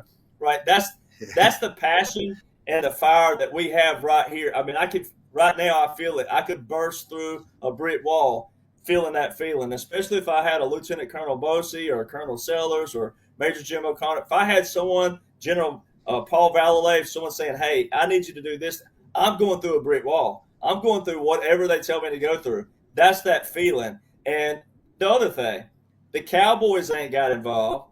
All right. The hippies of the 60s and 70s ain't got involved. All your country boys and good old boys hadn't got involved. I mean, if the liberals wanted to try something in the United States of America, one of the most heavily armored outside of the military, but also with the military, that ain't. I don't think that's what you want. But again, if you want it, we can bring it. So that's how we in the military feel. We don't want to do that, but we want you to come over here and know what you're supposed to know. And then talking about the Insurrection Act and things of that nature. It's set up for President Trump to establish a military government because of how many people will be removed based on what we all know. Therefore, just something simple like this, and Jaco and different people know this really well as well. But President Trump is stuck to the President Eisenhower, who was also a rare 5-star general. President Eisenhower established the continuity government, but he also accompanied that with presidential emergency action documents to show that we're in a true military occupation. President Trump said on the 100 days of this first 100 days, he said, I've signed over 350 executive actions, not orders, but actions. Well, if you go to the Federal Register at that 100-day mark, there's only 150 on there. Where the other 200? Presidential emergency action documents, which are only classified between him and whom? Department of Justice. Ironically, not the DOW now, which was the old DOD, all right, but the Department of Justice. All right, those are secretive, all right, which means that, hey, they're heavily, and as Colonel Sellers said before he dropped off, that, hey, military JAG is always right there, always, all right, and President Trump's cleaned out the military. All right, so when you know those things, those presidential emergency action documents, President Trump, part of that continuity government from Eisenhower back there was to have businessmen and military in key positions. And if you look at President Trump's nominations, 98, 99% of them are successful businessmen and women and or highly decorated veterans, and majority of them are from special operations that are being put in ambassador roles. Now, not all ambassadors are chief of missions, but all chief of missions are ambassadors. So that's who President Trump's been put in place. That is the visual sign of a military government being set up for what will take place whenever they remove all these people for the public out there. It's already being done, but for the public, as they see it and they think they're seeing it in real time, their hearts can be calm by knowing that's what that is. Everything is good. This has all been a plan for many, many years. All right, and the good guys are in control. The other thing that shows it as well is that it's slightly different. Military occupation don't always mean martial law, but a military occupation is most certainly invoked right now. And when President Trump said the other day about Venezuela, he said, I don't have to declare a war. Well, he's talking about because we are an occupied country. He said this in multiple speeches. We're an occupied country. We will soon no longer be an occupied country. But he didn't mean initially. But occupied country is not a federal government term. All right, that is a law of war manual term. It's not federal government anything. So it's law of war manual. And when he says that, he's telling you. Then you got to go look at Title 50, Chapter 33, Section 1550. That Section 1550 was put into place way back in 2019. All right, so that's how long this has been going. Every order that's a military order, Title 10, Title 32, majority of them are under that Title 50. All right. And it's important for people to know Title 50 is war and national defense. That was established with the National Security Act of 1947. So if it was against the law, then it should have never been left in the law if they didn't want it to be enforced. So see, that's how you solve all the against the laws and unlawful stuff is, why is it in the law then? Now, Abraham Lincoln specifically said that, well, if there's a law that's bad, but it's still on the law books, then you still need to enforce it where the people can do what? Raise their voices and express their disinterest in this and say, we don't like that, their dissent, and then remove it. But everything that President Trump has done, the face-off, it's really generals and admirals back here, and it's multiple teams of military and federal attorneys who are doing this and the clean out. So you can see that, yes, soon. I mean, it's amping up to that. His post, Obama, has been really, for the people, we know that that's not really him, but for the people who don't know that yet, he's been amping up all of his tweets. He didn't tweet a whole lot during 2021 to 2025. And so Hillary, I think, was on TV yesterday saying she'd love to wake up to see President Trump gone. So they're amping all this up, right? They're getting them talking again, the key players, and then when the liberals and all bait, they fall for the bait, it's going to look like President Trump's losing, and then that's when you hit it. But it can't look like President Trump did it. So see, it has to be a setup to where it's not a dictator look. So the judicial system has to do it, right? And the right judicial system, and that'll be the military, because there's no other way but the military. Great stuff, Derek. Before we go to Brad and close out our show in a few moments, I want to bring us back to something you mentioned. I'm paraphrasing you. You said, well, the public, the general public, meaning not military or intelligence people, doesn't really understand certain things or not privy to certain things. And this is why I urge our audience to follow everyone you see on the screen, their own respective platforms, to get the information from military and intelligence experts who do know what's going on. That's why you should follow these gentlemen in their own platforms, and also continue to follow this Global Defense War panel each and every month. I'll also direct you to BOSI Briefs. Ricardo and I record a show. I'm adding a subtitle to the show, Ricardo, because it's really grown into something that's very clear to me, thanks to your incredible analysis. The subtitle to BOSI Briefs, beginning next episode, is going to be dismantling the deception, because that's what we're doing. That's what you're doing. That's what this panel is doing. And so anyway, follow these gentlemen on their own respective platforms.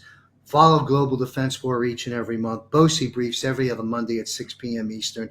Eyes on Gitmo with Wano Savin, Blaine Holt, Matt Meck, and others. Follow, get selective. Whittle down the podcaster noise to the best. You only want the best. You want lean and mean military and intelligence analysis and reporting. Your survival is going to depend upon it for where we are and where we are heading. And this panel has done an incredible job, and I salute you, gentlemen. I want to wrap this program up very briefly. Is there anything we'll start with? Oh, sorry, Brad. I missed you there. With all due respect. Please, I had a loaded question. I'm happy to revisit the points on it. Please weigh in on all those issues. No worries. Once Derek talks about wearing Ranger panties again, lots of stuff goes out the window. And hopefully you're not wearing them on our show tomorrow, buddy. Yeah. Maybe you won't get a listen. Never know. I've seen the cold drink water. We know, but at least the women are throwing their panties at you when you got them on, and you're up on You stage. never know. So, yeah, they love it. I might surprise you. Remember, it's UDT shorts with Michael. You can't diss a SEAL, my friend. Especially Dev Group, Tier 1. Yeah. UDT shorts, Ranger panties. Totally different, but as they say in Thailand, same, but different. John, I'll be very brief. I think, a lot of his stuff has been said here, but just I want to encourage everybody who is a self-professed Q-tard, or at least that's what they used to call us in the comments every now and then, Q-tard, and then President Trump comes out with Spiritual Street Fighter 17, and just bam, bam, one after another. There's a quadrant, a full block of 4 right? Nothing can stop what's coming. Where we go, one we go all, he puts that out there. Remember your oath. And what else did we see? Q plus, do it now. So there you've just authenticated the Q and the anon movement and the comms, as well as the Q alert. So right there's nice kind of retribution and vindication, especially for DJ over here and Michael and Ricardo. And what we also see too, I think this is a very important note and prominence, is when President Trump was saying giving the power back to the people. You see everything from Insurrection Act of 1807. The Alien and Seditions Act is like 1798. Military tribunals going right back to the establishment of the U.S. Marine Corps and then the Army. So everything bringing all of us, and I say us because Rick's in Australia, and then he's going to be making Australia great again. He's already doing that, and he's going to step in the commander-in-chief role 100%, which to me, he's already there. It just needs to be authenticated by President DJT and the people of Australia. So make sure you stand behind that man when it happens, because it is going to happen. But also for people to get up to speed on Brazil that you mentioned was amazing, because the climate change conference was there 3 weeks ago, and the Brazilians stormed the conference and shut it down. So think the World Economic Forum in Davos happened in Brazil. So the people are like, if you're not giving us the power back, we are going to take it back. And I love what you said, John. Gitmo is calling, because I had this image in my mind of like Ward Cleaver's wife, picking up the phone. He's like, who is it? She's like, Gitmo is calling, but it happens to be substitute anybody you want for that, right? Huma Abedin with Killary and the Frazzle Drip stuff coming out, and everything else from that point in time. So this is wonderful. And then to summarize, where you're asking us about the arrests and stuff, President Trump just posted twice, stock up. And every comm he has put out thus far has happened or is about to happen. So when he says stock up, maybe you just need to have and be prepared with a couple weeks worth of water and everything and some hard currency just in case. Right? Everybody should have been doing that anyway at this point in time. And the other point as well, for the Canadians who are watching, you see President Trump has posted at least 5 times since leading up to 47 while he was coming in. And then after that, about all-encompassing Greenland all the way down to Mexico. So from Central America, what we now know it, all the way up to Greenland and Alaska is all part of the United States. These are his posts. So when we talk about it's going to happen, I think it is about to happen. Like, you cannot dismiss what he is putting out, and it is rolling out fast, hard, and heavy. Without question. Thank you, Brad. We're concluding our show. Brad, what's the best way for people to follow you, the work that you put out? Please make that widely known. Thanks, John. The Sovereign Soul on Rumble. That's the channel. And just got it back to YouTube as well. Thanks to some good patriots, one of them sitting here with Michael. We're all back on YouTube now for a while. I guess we can say COVID. We can't say Nazi. I just found that one out today. So on YouTube. Yeah, exactly. Right here. Derek likes that. He likes that. Yeah. He's sitting in his basement. Mom's upstairs. I'm just kidding. Maybe not. All right. And it's an honor. It's an honor for all these men to be here. I hope everybody follows them because, Derek and I are on the scene before these men, who have served for decades ahead of us. So I would encourage everybody at the bare minimum following you, John, or following Michael and Rick. Thank you, Brad. We go around in reverse here. Derek, best way for people to follow you and not the imposters. I know Brad didn't hear my joke just then, but that you gotta, Mom, the meatloaf, I want it now. Right? So anyway. You gotta stamp the feed when you do that. Yeah. So funeral. There are so many imposters out there, man. It's wild. I don't know if anybody else is experiencing it, but man, it's like you put one out, then 10 more pop up. I'm getting it. They're doing the same to me. let me throw this Yeah. out there. Sorry to interrupt. I never do, as you know. No. Folks, I am not pushing QFS, this, that, or the other thing. I've got a dedicated person on my team now, looking on mainly my Rumble channel and other places. And I got a disclaimer in there. I am not, people hijack my name with underscores and a twisted version of it. I'm none of those things. Be very clear about that. Don't answer those people. Don't go to their emails. I'm not that person. Very, very clear. Sorry to interrupt you, Derek, but you've got more imposters than you can shake a stick at. So tell people how to find you. That's the same thing. Like we will not contact you like that. I mean, I do love answering mails to my legit, but we will not tell you financial anything, or I won't. I don't tell you anything, especially like that. But my best thing is my link tree, which has all my official links up. And if it's not on that link tree, it is not mine. So linktr.ee/1776 Nation. If there's not a link up there, steer clear of it. Find that link tree. Find my official like blue badge, like Facebook, and then my blue badge on X, or the red badge on True Social, and also Instagram to verify. Because I get so many messages where they'll say, "Is this yours?" And I'm like, "No, here's my link tree." So there's a lot of people that's falling for it. There's not anything we can do, but I will never ask you for money, ever. I don't have subscriptions for a reason. I'm strictly a veteran, just keeping my oath, but no money. I know people who have lost $25,000 up to $100,000 off of scams, and there's nothing we can do about it except to warn you. And because most of those are burners, they're going to get your money and kill the account, and you're not going to get it back. So please listen when we say, here's the way you contact me. It's on a link tree and all those official pages.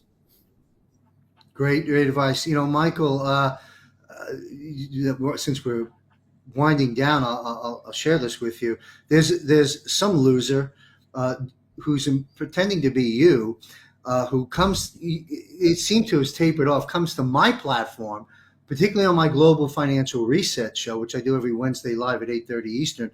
And they were commenting, as Mike Jaco, do this, do that, come here, do this, do that.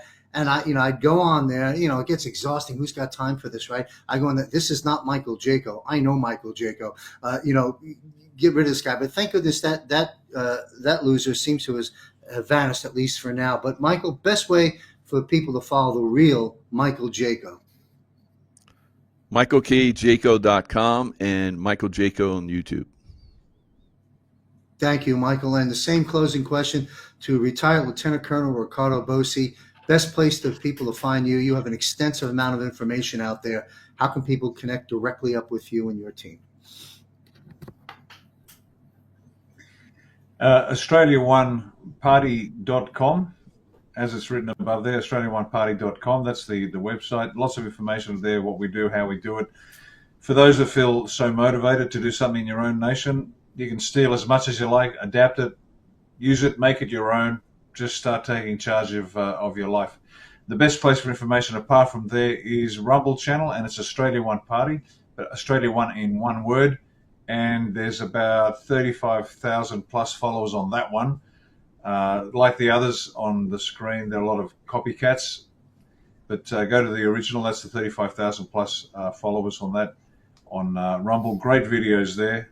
Lots. I think it must be pushing up to nearly 600 now, certainly well over 500 videos on a range of subjects. And just unfortunately, we've got to say the same as Derek and everybody else. We never ask for money. We don't solicit money. We don't have investment plans. Just ignore all of that. It's got nothing to do with us. The only financial comments we ever make is what we as a family do, which is we just buy silver. That's it. Best return on investment from our perspective, and that's it. You like something else, go for it. We don't give it financial advice, and we certainly never solicit funds. So there you go. Thank you. Well, thank you all very much. And I want to close this out with the statement that Brad Wozni brought up earlier concerning MAGFO, I'll call it, Make Australia Great for Once. And let's all feed to that vision and the outcome of retired Lieutenant Colonel Ricardo Bossi taking that over from the highest level and position in the country of Australia. Let's make that happen. I'm sure our president and those with muscle would be fully behind this. Let's see. I can't see it because of there you go. All right, folks. Thank you all very much.